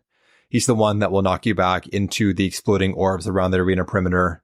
Not a big deal. We wiped it up pretty quick. No problem. Next up is floor 161 to 170. At this point in time, we're back on the dinosaur floors. So we got the Triceratops and the T-Rex guys, crocodiles. Yeah. Oh, yeah. Those are new, aren't they? The Sarcosuchus or whatever they're called. Which is an actual name for an actual giant, ancient crocodile thing that existed. Cool. Yeah. Were they shaggy crocodiles with a head that bisects and opens up? No. Okay, that has never existed in nature. It should have, because it's cool. Correct. Can you imagine having like a bone carapace that splits and has eye holes so that the eyes that are behind you in your your other skull can see through them. I don't have to It's because it bizarre. exists in Final Fantasy XIV and Final Fantasy XII. Yep. Yeah. Thank you. You're welcome, All right. Jen. Boss here again, not a big deal if you know what to do. This is the same one as in floor 70. It's the serpent that will drop the water pools that give it a haste buff. Yeah. No big deal also. Now though, here's where it gets spicy. So we're on floor 171 now. Here we got some bad guys. First off, we have some seriously lethal, quote, trash enemies on this floor set. One of the big ones is the Snowclops. This is a Cyclops, obviously, which is a patrol. So they will wander around on their own, and they have abilities that will one-shot you if you mishandle them. This is the guy from Orem Vale, right? Yes. Yeah. Yep. So same model as the coin counter, but this guy has 2 attacks. They are not telegraphed, as in there's no ground marker on them. He does have a cast bar though, and this did kill one of our party members. Yeah. During like this. I got by the swing. Yeah. So the Cyclops is going to either do an eye beam, which will be a line AoE in front of it. It's Glower. I think it's the exact same Yep. thing as in the boss fight in Orem Vale. Yep, except that in the boss fight in Arm You can Vale, see it. you can see it. Yeah. So you have to stand behind the Cyclops whilst doing that, or to its side, just not in front of it pretty much. And then there's the swing. The swing is a circle AoE with a pretty medium radius that will do high damage and or one-shot you. I think maybe a tank can survive it, but our DPS did not survive it. Rip. So that will go out if it casts swing. In general, if you know these attacks and you are fighting these guys one at a time, it's fine. The only problem here is that with swing, like I mentioned beforehand, if you're fighting them in like a little tiny connecting hallway between rooms, the swing is pretty big. You cannot stand in there. So hopefully have a place to kind of retreat to safety. Yeah, like a room you've already cleared. Yes. For example. Including of traps. If you get multiple Cyclopses or one patrols onto you while fighting a guy, good fucking luck. Because if you have like a Cyclops that's doing the I-beam, then one does swing, that can create like a no-win overlapping effect. Or going one way gets you beamed, going the other way gets you swinged, then what are you going to do? Or also if you are fighting a guy and a Cyclops aggro's on you and you're not focused on them to see their cast bars, you can get one shot out of nowhere. Again, this is my message for Palace. It's not hard if you are deliberate and careful and paying attention. That's it. If you don't know the enemy abilities, or if you are doing group pulls, not watching for patrols, you can go from fine to dead in 5 seconds fast. I mean, you might make it 3 floors just like running through it like, you know, Leroy Jenkins or whatever, before you realize, oh, that's stupid. I need to do better. And then you'll be back on floor 1. You will eventually, like, nature will eventually shape you into the Palace of the Dead player we want you to be. Yeah. Yeah. So those are the Cyclops. Those, again, can ruin your day pretty fast. Then there is the Sasquatch. These guys are nasty here, and they get worse in later deep dungeons. So Sasquatches... So when we first saw these doing this in Palace of the Dead, my experience with them was, because I've never done Palace of the Dead to this level before, I have only completed the Endwalker Deep Dungeon. And in the Endwalker Deep Dungeon, seeing these guys in the distance, it still got me. I still felt the fear deep in my body. They're not that bad in Palace of the Dead, but they're still pretty bad. Yes. So I still had like a PTSD moment when I saw them. Like, yeah. oh, fuck. That's absolutely fair. So in Palace, though, Sasquatches have 2 abilities, both which will mess you up. The first one is the banana ability, which... I mean, for such a fearsome mob, the shit that they do is comedy. Yes. Like, banana shit, chest thumping shit. Stool pelt Jen, excuse you. Yeah, well, Let's be scientific here. Shit. Did you see I posted in our run channel You got the little minion? The minion says it will not stool pelt you. Oh, yeah. Yes. Yeah, there's like a specific mention. Yep. That's a cute little guy, though. But anyway, though, so Banana, despite the name, is a terrible, terrible ability. They will, on their own, not in combat, but like when they're hanging out doing nothing, they will sometimes eat a banana. And they give them a short buff called Banana. When this happens, they get amped the fuck up, Jen. Never, ever pull a Sasquatch with this buff on it because it will wreck your shit. So you need to check their buffs. And there's always a moment of fear when pulling a Sasquatch. It's like, okay, so grab them before they eat the damn banana. Because if they like do it and you pull them, then good luck. Use your invul maybe. It's so funny. The other ability they have is called Chest Thump. They will pound their chest, again, not while in combat, but while hanging out, and it will hit every character within like a 1 to 2 room radius with a stacking physical vulnerability up debuff. So you could be fighting some other enemy next room over and get hit by this, and suddenly this enemy does tons more damage because you are now debuffed. And this buff stacks up on you. It lasts for only a few seconds, but they do it again and again and again. So you get the stacking vulnerability debuff, which can make any enemy a big threat to you. Mm-hmm. So pretty much you have to watch their buffs and your debuffs when you pull them, and pull these guys or stay way away from them. Don't hang out near them and do nothing. Thankfully, though, once you pull them, they're really easy. Yeah. You know, once you're in a fight with them, they stop doing the BS stuff and you can take them down. No problem whatsoever. The other fuck you patrol here is the Bird of the Deep. These are the cool kind of birds of paradise like guys that like flit around and have their really curly tails. Mm-hmm. These guys are pretty fine in a group because you can usually DPS them down and before they do their nasty ability. But they have a soft enrage, which is called Tropical Wind, which gives them a huge haste and damage buff, and they will spam these like one-shot AoEs constantly after they use the buff. You want to kill them before they enrage, otherwise it's going to be pretty spicy. But again, unless you have some terrible floor debuffs, then you should be fine to kill them before they enrage in a group. The final terrifying enemy here is the Anzu. So this is one of the ones you where... were really afraid of this guy. Oh, sure. This is one of the ones, again, that was like, okay, I don't want to wipe this run, but kind of wish we could wipe it because I want Jin to feel the fear of these things that I have. God. So before pulling one of these guys, I'd be like, okay, everyone spread out, park yourselves away from each other, get ready to use your burst. Here we go. And then I'd pull it and then we would wipe it up. Yeah. No problem. If you don't do that, you will get wrecked. Like these things can even kill a full party that's not prepared for them. And if you have like a blindness floor debuff or like a damage down, no abilities, whatever, that could tip the scale against you in terms of the DPS race that these guys have. So what they do, they will cast a dot in general, which just does tons of damage over time. It can be suited, but if you're not ready for that, or you're lacking a healer, that dot will do a lot of damage to you. The more nasty ability, though, is going to be their Flying Frenzy ability, which essentially is a dive bomb. So they will pick a random person, they will belly flop that person. Anzus are like the giant zoos, the giant birds, by the way. Mm-hmm. So these are like amped up regular zoo birds. So they will belly flop a person and they will do huge damage and stun everyone around that character. So if you're grouped up together, like, hey, let's pull these guys into this corridor. We're all going to stand in the safe space here, pull this bird. Then it belly flops you. Whole party gets wrecked. Everyone gets stunned. Everyone gets massive damage on them. Oh my God. So that was like, okay, everyone, we're going to pull an Anzu, spread out, get ready to soon off this debuff. Here we go. Great. I'm sorry for denying you the fear of these birds, Jen. I mean, you did what you could. We all felt very much like of all the mobs in this entire dungeon, this is the only one that gave you nightmares. Yes. Yeah. Like on the next floor set, we'll get to in a second. There's another one that has similarly nasty abilities. But before then, we clear all those enemies successfully and get to the penultimate boss. This is a behemoth named Dendai Sun. Sure.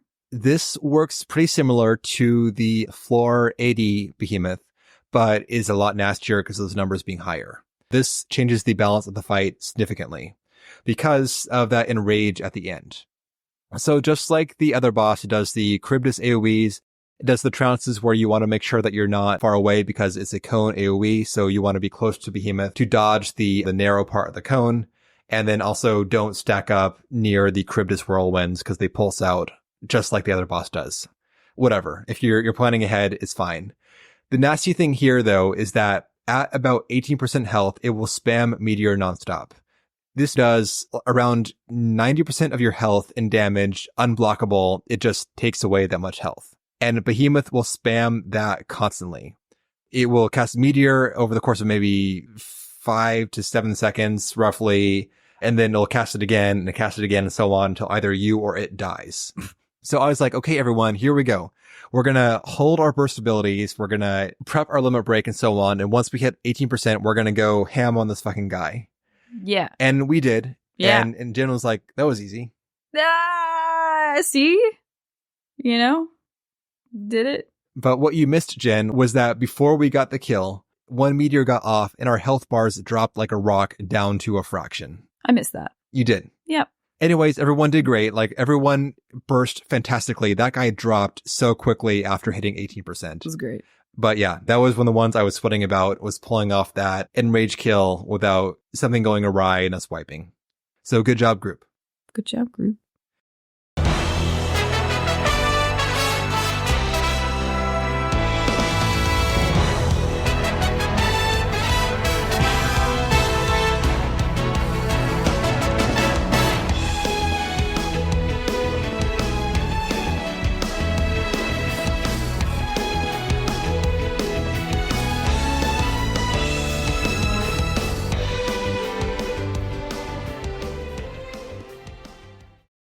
We're on now to floor 181.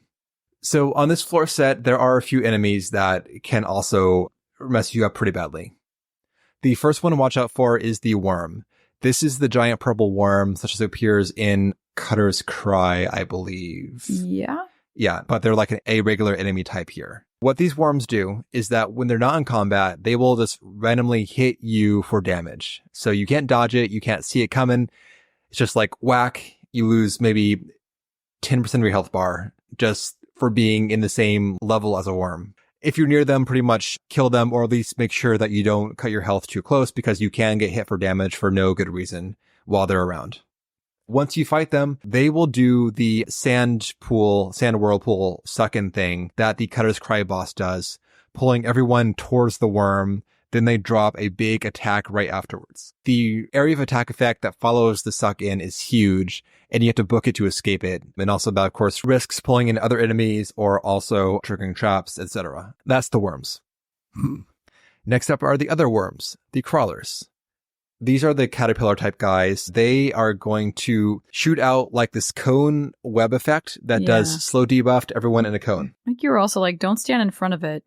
But what it does is if you stand anywhere around it, it'll just like whoop, turn around, blast you, and then turn right back around. Sure, but if you're spread out, then you're not going to get all hit. If you stack up, everyone's going to get that hit and that debuff. Right. Next up are the flood dragons. This is a enemy from Tactics Ogre as well that appears in Palace and elsewhere in that game, but one of the callback enemies. These are big water/ice dragons. I mean, water, honestly, but whatever. They're in the snowy area. Doesn't matter. Point being, they suck. So these guys are nasty in general. These are like the Anzus of this floor set. In general, this is one of the ones where I'm like, okay, everyone, spread out, do not stack up, and be ready to cast Asuna on any dots that go out ASAP. Because what they do is they will do like this instant cast area of attack damage over time that hits for a ton. So people that are by them, if you stack up on this guy, whole party will get hit by this attack and they'll all start dropping super quickly. If you're spread out, fine. If you're grouped up, you're screwed. Sorry. I don't think we were ever in a position where we were all literally standing in the same spot. That is because I was but also that's generally like if you play the game, you know, because we had like, well, I was melee and Quasar was ranged and everybody, we had 2 ranged and 2 melee essentially. So, like, as the tank, you're standing in the front. As the ninja, I'm standing in the back. Quasar is standing wherever they stand. And Violet, also, same deal. So, it's like we were... It just, like, you know, we're not new players, so we had a pro team, yes, Jen, but I've also seen people tend to kind of gravitate forwards. Like, I had to actually say, hey, you know, don't forget, we're on the shit, guys. Because people would kind of start to scooch forward towards the next room. And, like, you at one point in time, Jen, you're like, yeah, I want to go fight this guy. I'm going to run in there and go fight him. Yep. It's just normal for people to be like, kind of want to go on to the next thing and kind of scooch forward. Even the ranged people want to get closer to get their attacks off sooner, for instance, which means that when I pull the mob back to the safe area, we're all kind of grouped in a rough blob. And that means that the ice breath goes out and blam, there goes your group right there. Mm-hmm. Again, our group was great, but in general, that is kind of like an unconscious habit that can happen with people wanting to get on to the next bit of action sooner. That's fair. The final enemy that will wreck your day is the Garm, aka the Manticore. These are just like the end boss of Cutter's Cry. Oh, it's a Chimera. Yes. Yeah, okay. Except that These are regular patrolling enemies, meaning you can get multiple Garms walking towards you at the same time. So these guys will one-shot you if you don't do their ram's voice / dragon's voice mechanic correctly. I didn't realize that. Nobody got, I don't think. Yeah, so the strategy there was to just stand in his hitbox. So dragon's voice, no problem. Ram's voice, you interrupted it, no problem. And then boom. Correct. I was encouraging people to react like I was going to fail because... Oh, for sure. Yeah. Yeah. Because it worked every single time. I don't trust myself, frankly, to get that off in time just because the cast bar is pretty fast, actually. You can press the interrupt button and then it'll be like this half second of panic before you see the interrupt graphic appear on the ability cast. Yeah. And I am moving away. I'm not going to trust my own, I guess, input. Or also, well, at least you would be alive if nobody else was. Exactly. There you go. But anyways, though, point being is, I guess the stakes are so high at this point in time with being this many hours into the run, this much invested, that I don't want to trust a button input. Maybe we're on a no ability floor. Maybe I'm on cooldown from last time I interrupted something. Scary. Who knows? I want insurance, so I will interrupt plus walk away or whatever. But point being, though, that you treat this guy just like the Kara's Cry boss. Dragon's voice, that's a donut, be inside the boss. Ram's voice, run away. That's a point blank AoE. There you go.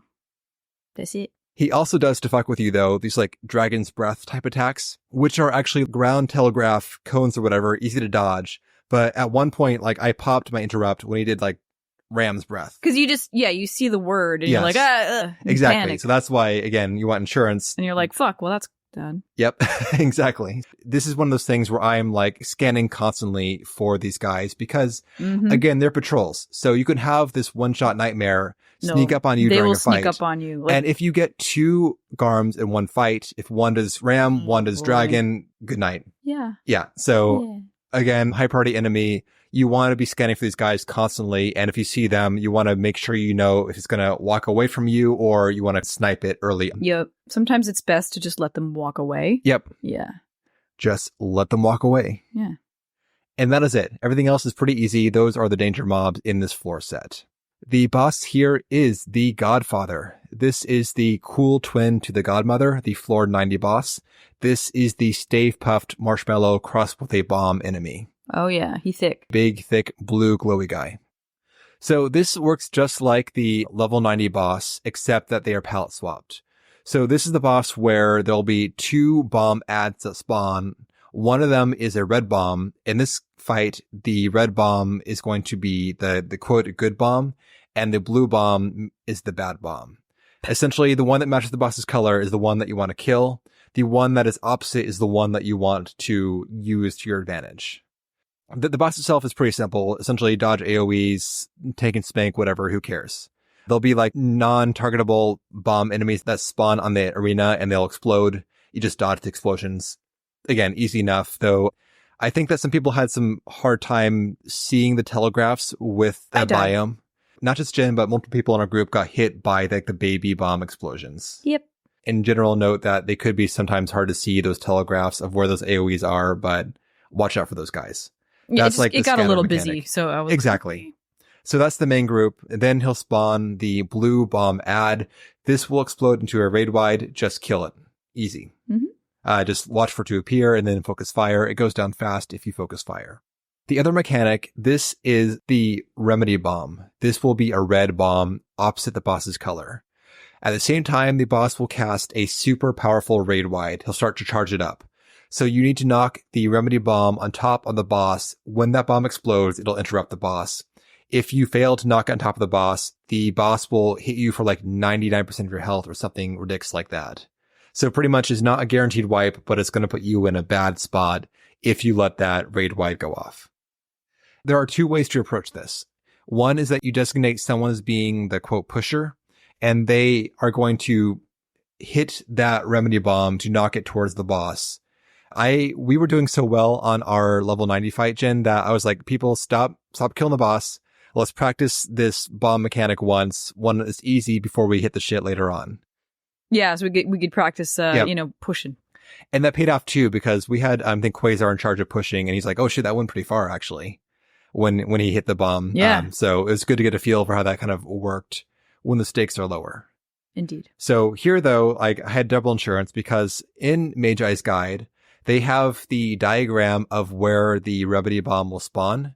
So you can actually pre-position the boss in the spawn point of the remedy bomb. And so when it appears, then you can just stay put and not push it around, and you're good to go.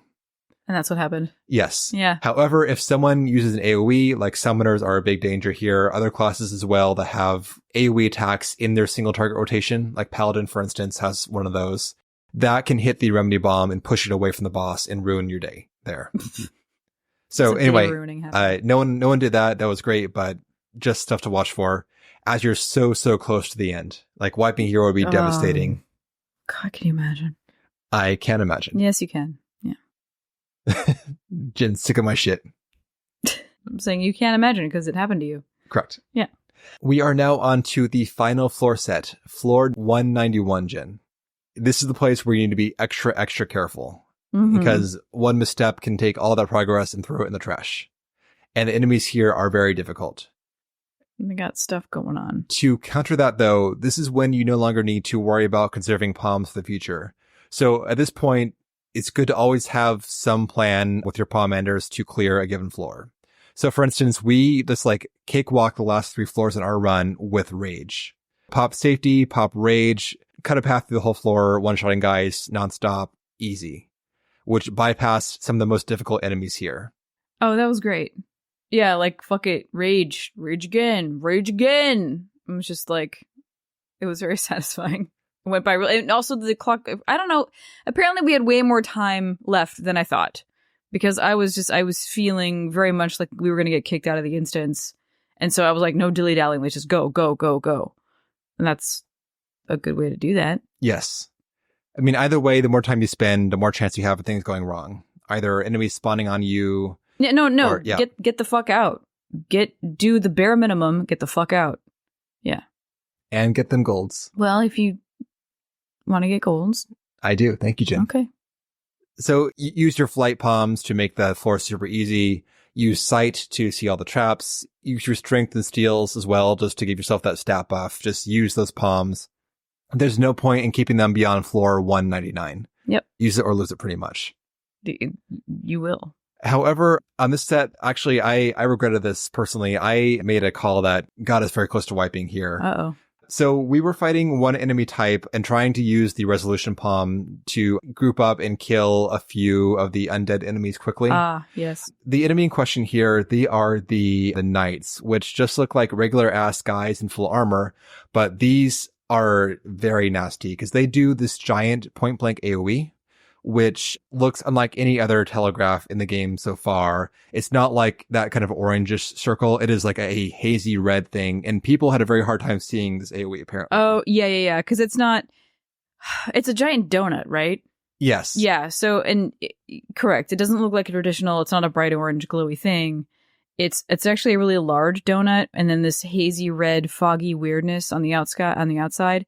And then we had multiple of these guys stacked up, so the AoEs were overlapping in a way that was really dangerous. Yes. I was trying to have us like get a couple of them in one place and then have our resolution guy burn them down.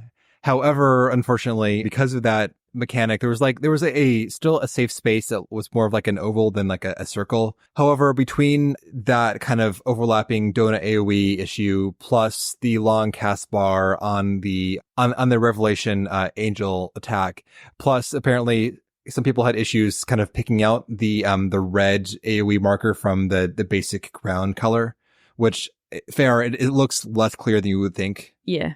Point being, though, is we had people who got hit by this and it got us way too close to a wipe. So it would have been smarter just to not be cute and just to single pull, kill them, and so on. Yeah, you were really looking for an actual utility for the resolution. Correct. We recovered, did not get a wipe, but it got very close. So I ended up popping a witching palm just to kind of take care of the AoE issue and focus fire on the guys and get them down before it mattered. Should have handled it better, but we survived, so great job. Yeah. There's your moment, Jen. There's your dumb moment that almost got us wiped. Yeah, there were only like 2 of those. Yeah, that was spooky though. Yeah, it was very harrowing. And afterwards I was like, oh shit, that could have been it for the run. Oh I would have felt so bad. Yeah. If a little bit of like, let's be cute had cost us the whole run. To kind of stack up though with that donut attack for the knights, there's another enemy here called a wraith. So the wraiths have attacks that they will trigger outside of combat. When you're just hanging out there, they will cast these big fat circle AoEs at you. They look super spooky. They paint the ground with candles and they explode in this like weird fell It's cool. blast. It is cool. Yeah. The problem being though is that if you have a wraith nearby and a knight you're fighting, they can drop their passive attack, that circle attack, on top of you while you're inside the knight donut AoE. Sure. So pretty much you never ever want to fight a knight while there's a wraith nearby. Even if you're not going that way, it's better just to kill the wraiths in general to avoid that possible attack. Mm-hmm. Because it's big. It is big. They throw it far. Beyond them, there are a couple patrolling enemies that aren't very difficult in terms of mechanics, but their stats are just way pumped the fuck up. So there are the Iron Courses, which are these like big, beefy zombie guys. And then there are the Keepers, which are the guys who are dual wielding coffins. Oh, yeah. These guys don't do anything fancy, but they just hit like a fucking truck. So even one of them is going to beat you up. Two of them, good night. Good night. Yes. It's just to watch out for those guys and try and single fight them only if possible. I like how the two things you've been saying over the course of the Pulse of the Dead discussion is ruin your day and good night. So day bad, night good is the moral of the story. Well, that's actually a bad night too, because good night means that you lost also. Yes, thank you, Levi. So bad night, bad good night, bad ruin your day. Good night. There are Aramons here that are called Fachans. They will do a untelegraphed attack called level 5 death, which is a conal attack from its eye that will kill anyone in its path. You can see the cast bar, you just move behind it or stun it, whatever, not a big deal. But if you are watching for ground markers only and are standing in front of this guy, it will just kill you straight up with that level 5 death spell. Yikes. And finally, honorable mention, there are the Gormons. Oh, yeah. These are like the Gubu type model with a big chest belly. The same as that one boss in Amdapor Keep. Yeah. I love this model so much. He's really cute. Big, hungry belly Gubu. Yeah. Rawr. Yeah. He's all like sloppy. In this one, they just suck you in with that mod. They don't actually like do much to you. They're not hard. They're just cute. Yeah. After braving all that, we reach finally floor 200. Oh, shit. Oh, shit.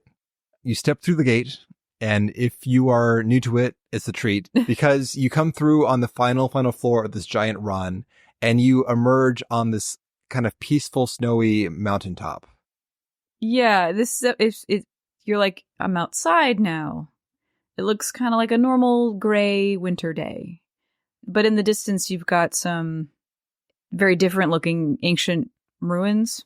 Yeah, these are like enormous stone discs with hollow centers.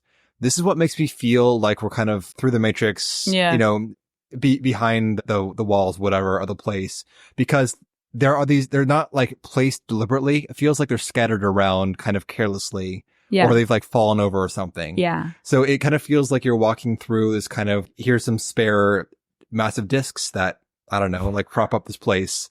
And it feels very much like building blocks in the distance as you're walking down this snowy pathway. That's my impression of it. I'm sure that people's interpretation varies widely. It's like it's either in stasis or it's like it's been forgotten or it's waiting for something to happen to it. It's very, very much a liminal space. Yeah. But you're drawn to this wide open field with a dead tree and a picnic bench and a little pedestal that's kind of sparkly glowy, and it's like, hey, click on me. And you're like, I didn't know what was going to happen. Spoilers, nothing. So I was expecting when you click on it and do the thing, then like a boss will materialize and you'll have to fight it here. Nope. You get a glass pumpkin and you win. There are two possible things on this pedestal. One is a glass pumpkin. This is a collectible item from Tactics Ogre. The other possible item from the run is a fire emblem, which is a perfectly spherical red gem that has this kind of linear design on it. The Fire Emblem is a very valuable accessory in Tactics Ogre. We got the pumpkin from our run, as Jin indicated. I mean, it's a very valuable thing here. It is. It gives you stuff. So once you claim the pumpkin, you have cleared the run. You get the complete music, and you're done. You win. But you must sit on the bench and take screenshots. Correct. And reflect upon your life. As the snow and or ash falls around you. You know, to have a seat, take a break. There is no music here whatsoever also. No, it's super hushed. Yeah, it is. Great. It is really kind of chilling. It's such a lovely experience having gone through all that and just getting this kind of peaceful, Zen contemplative moment. finale. Yeah. Mm-hmm. It's your moment of Zen. And you can leave at that point after taking screenshots. Correct. So with that loot, you unlock a couple new Orchestrion rolls, I believe, from the Palace vendor after having cleared Palace. You can also trade your glass pumpkin in for various accessories or housing items. So there is like a one of each accessory type, earring, ring, bracelet, neck thing. Yeah. Or if you have bad RNG, you can trade like 2 pumpkins for 1 emblem and vice versa. If you got like stacked on one type, which I appreciate, a way to correct for RNG. I like the glass pumpkin earring personally, but yeah, it's very pretty. Yep. I'm thinking I'm gonna do that one. We also get our fat sacks from the Horde. You get 1 automatic Horde piece for completing Palace, period, and plus whatever you collected on the way. Interesting. I personally only got like a handful of weapons. The Moogle weapons are the most valuable I've seen. They tend to go for a lot more than the other weapon types that drop in the Palace pool. So I've got probably 1 or 2 million worth of weapons in terms of market board prices. Samesies. Nice. Yeah, I got a Moogle, I think paladin weapon, which I'm like, I am not leveling any tanks at the moment, but I'm gonna keep that one. Cool. For when I do. Yeah, better used than sold. IMO. Yeah, like that one's really, really nifty. I think I also got a die or 2, a valuable die. So yeah, I think I got 2 general purpose dark brown dies. Great. God damn it. Right? How about some pure white? God damn. If only. Yeah. That's in the pool, but not for Jen. Not for Jen. And that is the run. We did it. Great job, everyone. I really appreciate our team there. Everyone was very dialed in. They made things very smooth. Everyone was right on task in terms of finding the exit and also in terms of just like using the palms when demanded. It made for a very smooth run. Yeah, like why couldn't you guys have sucked more and made it more interesting for us? You know, shit could go sideways. You never know. But nothing really went sideways. It was a very smooth run. Everybody was a consummate professional. And it made it just a completely effortless process, really. Yeah. Though I was, like I mentioned, I was sweating for the last 20 floors or so. There were some levels that had 3 zoos and 2 Sasquatches in one room. I was like, fuck no, we're not going that direction. Let's turn around and look elsewhere. And we found the passage in the other direction, thankfully. But I was looking around on some of those floors and saying just like, fuck me. This is like the worst pile of enemies I can envision right now. Yeah. So thanks for that. Yes. Thank you, RNG. Anyway, though, we had an after talk with the group just to talk about our run, about experiences there. It was the first time clear for everyone except for me on this run. So congratulations, Jen. Congratulations, team. Yeah. High fives. This is a Discord audio recording, so the quality will be less good than on the actual recording mics. Just a caveat there. But either way, though, please enjoy our recap/debrief.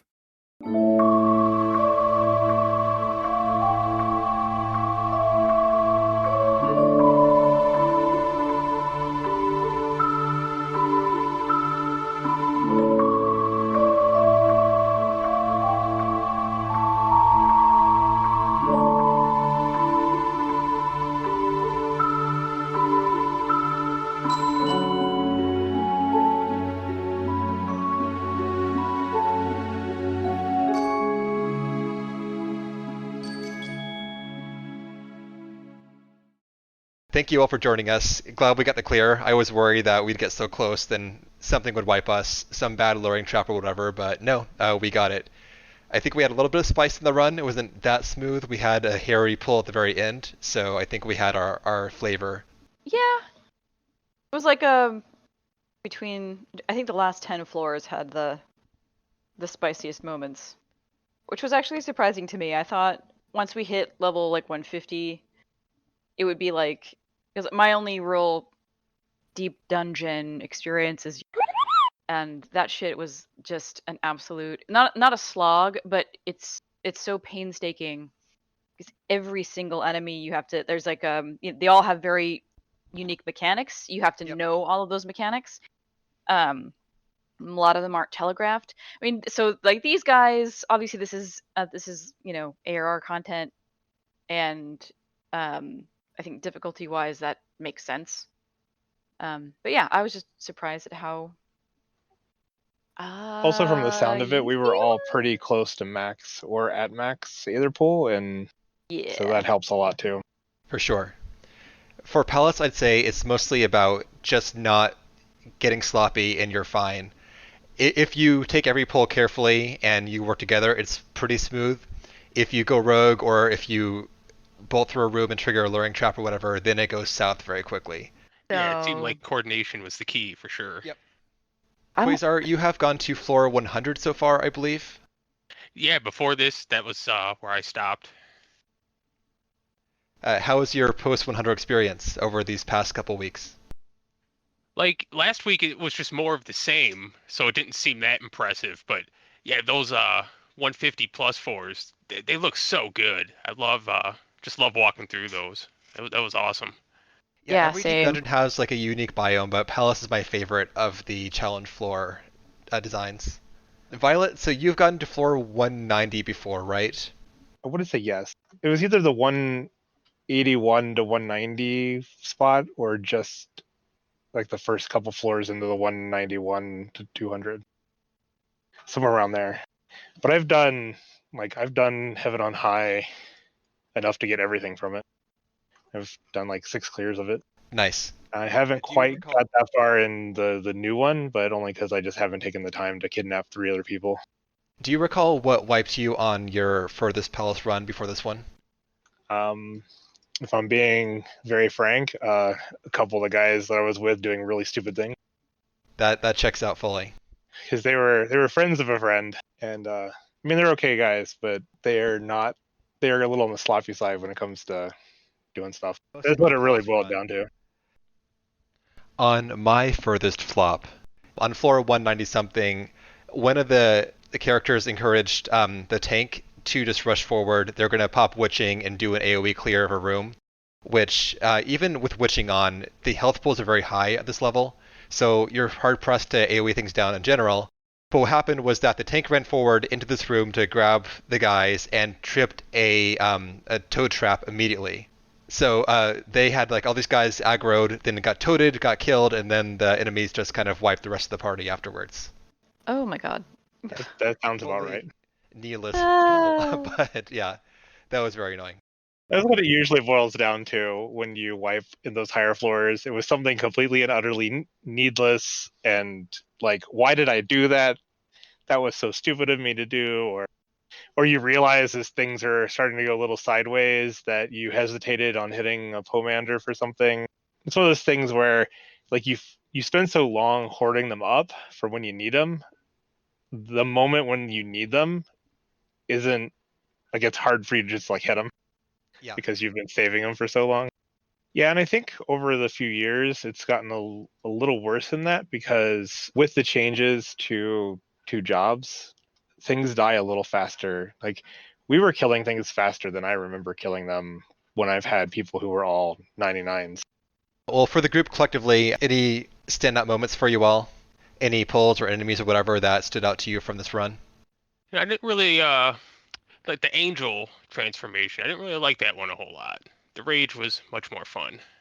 Oh Yeah. yeah. Yes, one-shotting things so that they go flying into 3 rooms away from you is definitely more fun than just exploding holy magic on them. Yes. It's like, and it doesn't even one-shot the things that are vulnerable to it. It's like 3-ish shots, especially in those And- last floors we were on.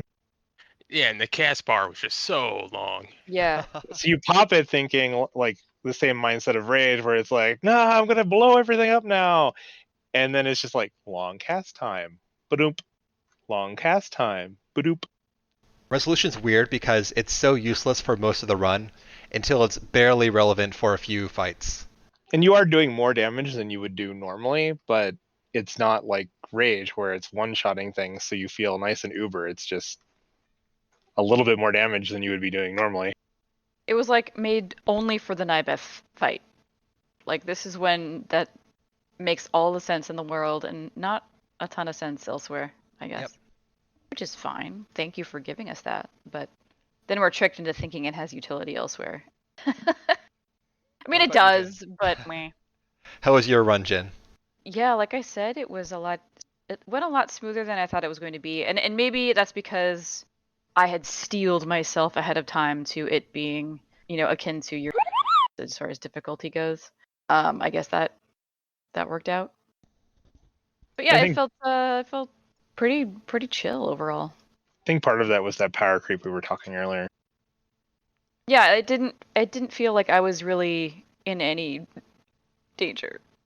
Except in the later floors if you accidentally, mimicked when you were already in the you just have to be more mindful on the later floors.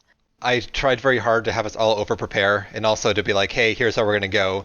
Whereas for a group going there for the first time, they wouldn't have those habits down. But I tried my best to impart them to the newer people here to make sure we didn't wipe from avoidable mistakes. Yeah, because it's I don't know, like skirting the wall.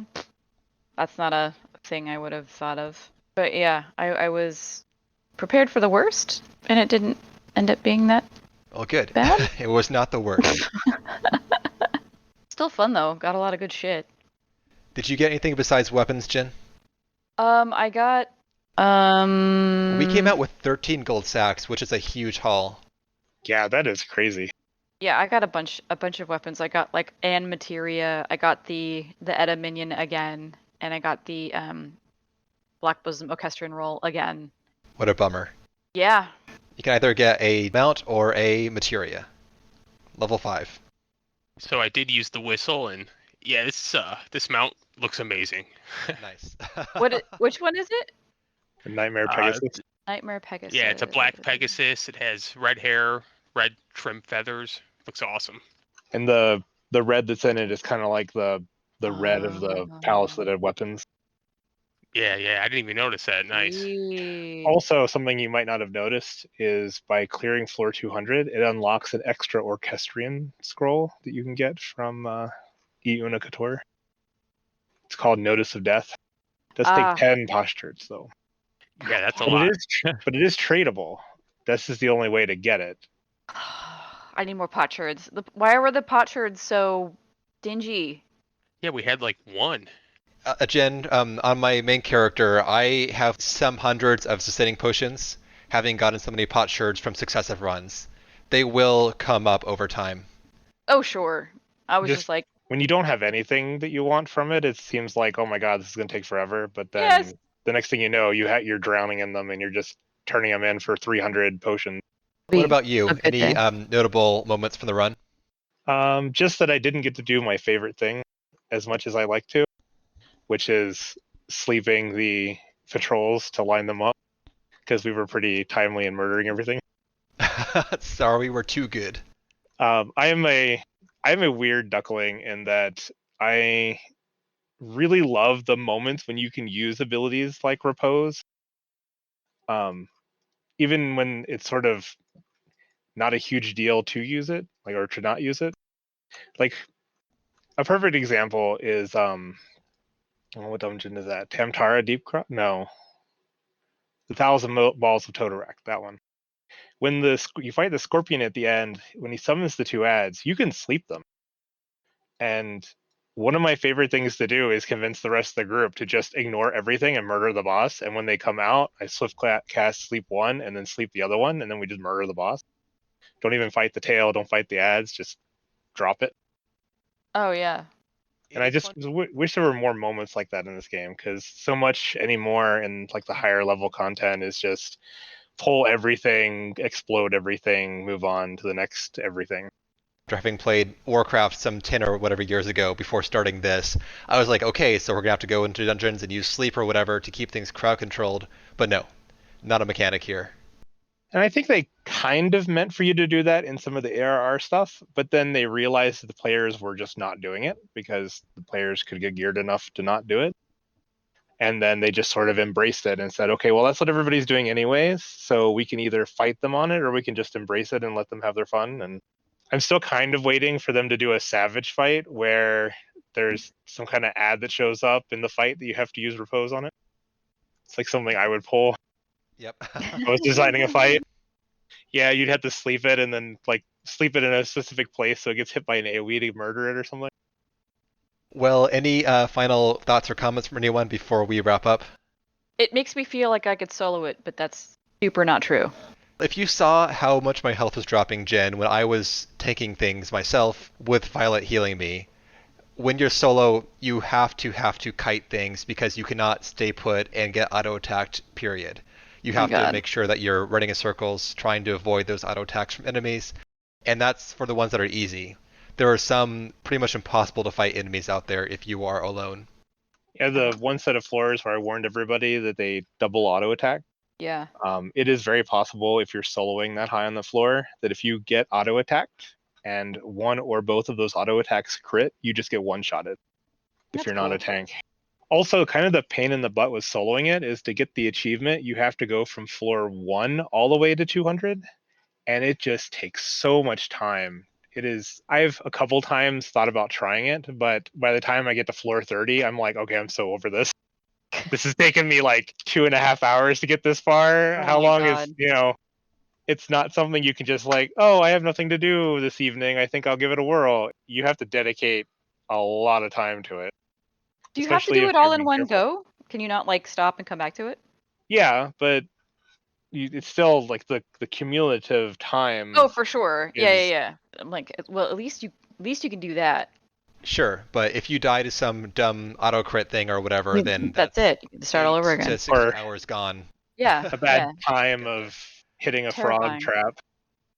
Yeah, I don't think that's an achievement I'll ever get, and that's fine.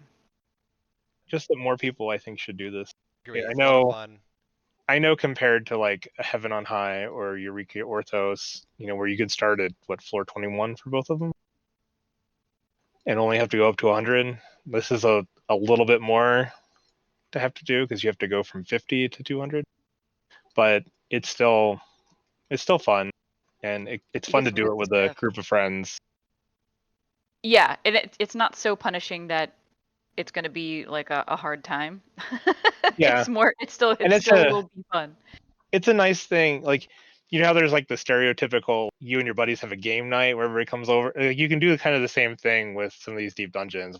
Oh, we have our ratings, statics, doing whatever, but like this one night a week, we just get together and plow through some deep dungeons. Oh yeah, get some potsherds.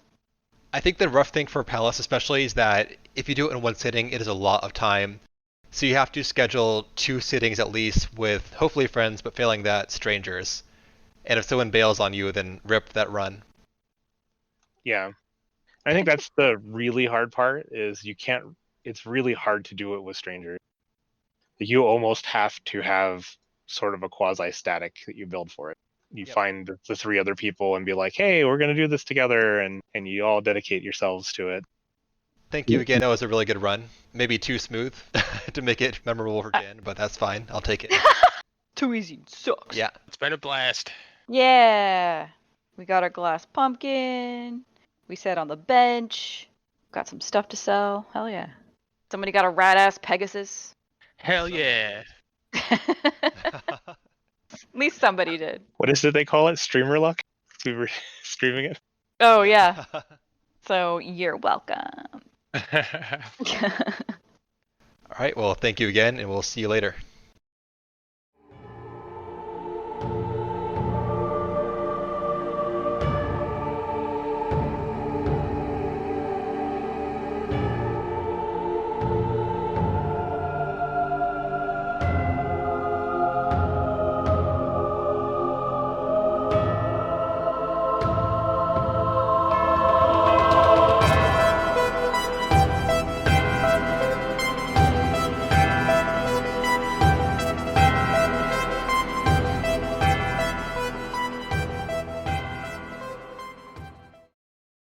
Well, thank you once again to our team for the great and clean Palace run. So clean. So clean. And thank you, everyone, including Jen, for 100 episodes of this podcast. Yay! Hoping for many more. We got a lot more to cover.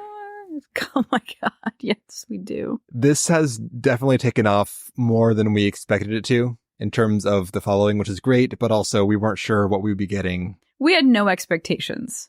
We just thought it would be cool because nobody was talking about this stuff in the game. Like all the podcasts that exist are like, they've moved on to patch notes and other such meta conversations. But, you know, it was the same thing. Like, we're playing the game. We're like, this is rad. We want more content. And it wasn't there. So Levi being Levi was like, we'll just do it ourselves. So yeah, I'll go ahead and get the microphones and shit. Next week, we'll start a podcast. Okay. It was a bit more considered than that, Jen, but not by much.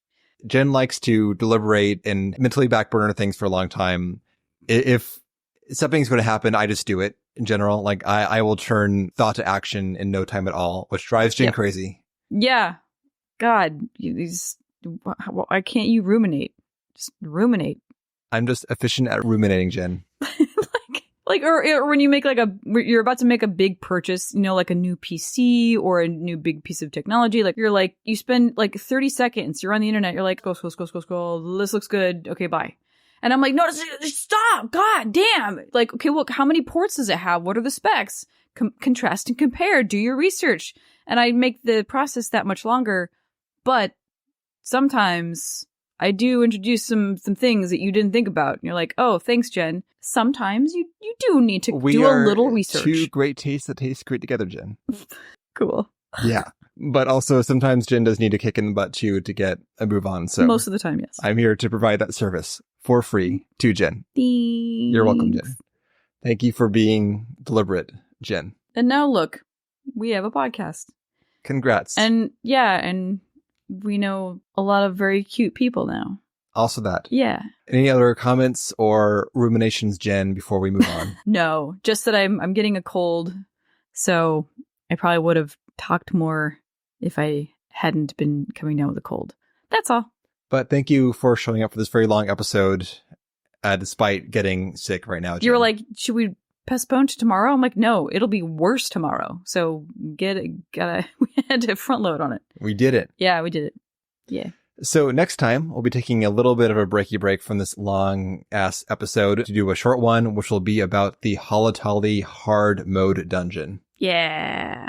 Also, we've not had progress on our relics for 6 months now or something? I keep looking at that Google Doc because that tab is open because, of course, I have 50 tabs open. And I'm like, are we going to ever do that? So this dungeon is what's holding us up from progressing with our relic weapons, Jen. Let's blame the dungeon. So after we do that, we'll be back on track to do that relic grind. Sweet. Yeah. Great. Okay. Well, anyways, thank you, Jen. Thank you, everyone, once more. We'll see you next time.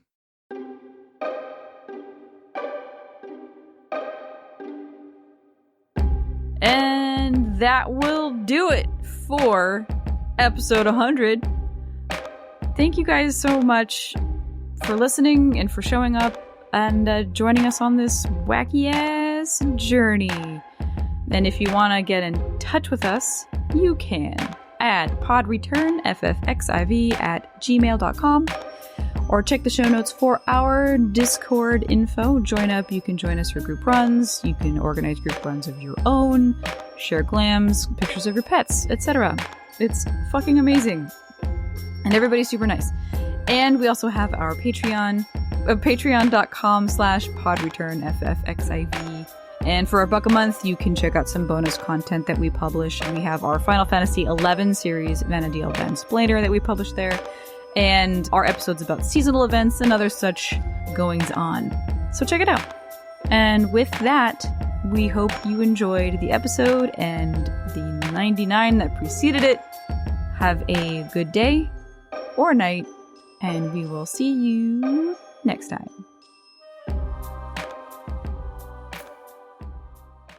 Bonus postscript. So we had done another level 200 run, floor 200 run with Chi Miyu and Athena Kylo.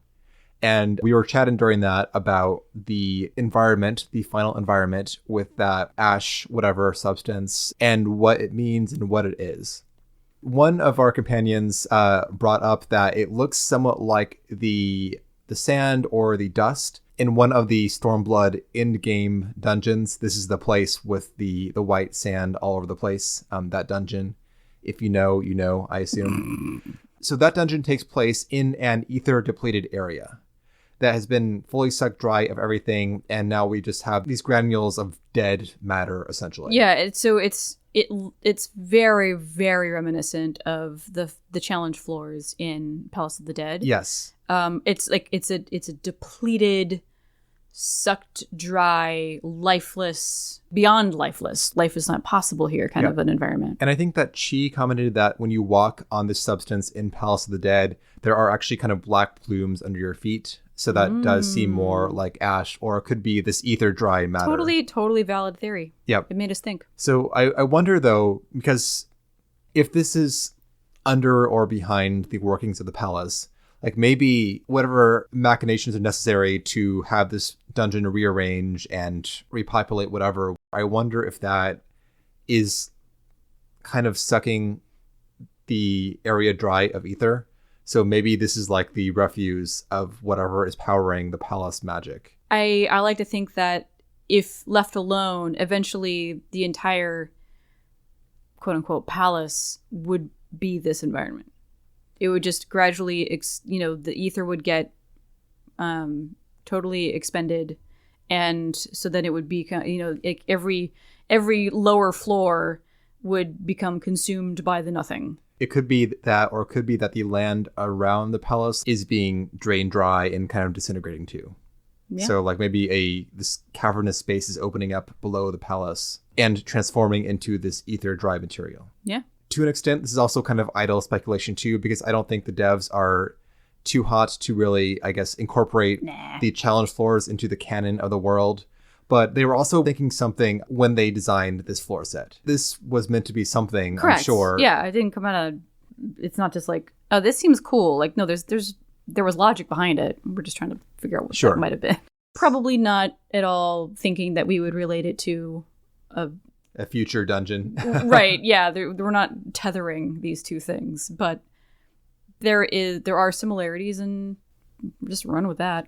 Just some more thoughts on the matter, and thank you to Chi and Athena for the inspiration and the run. Yeah. Peace. Peace.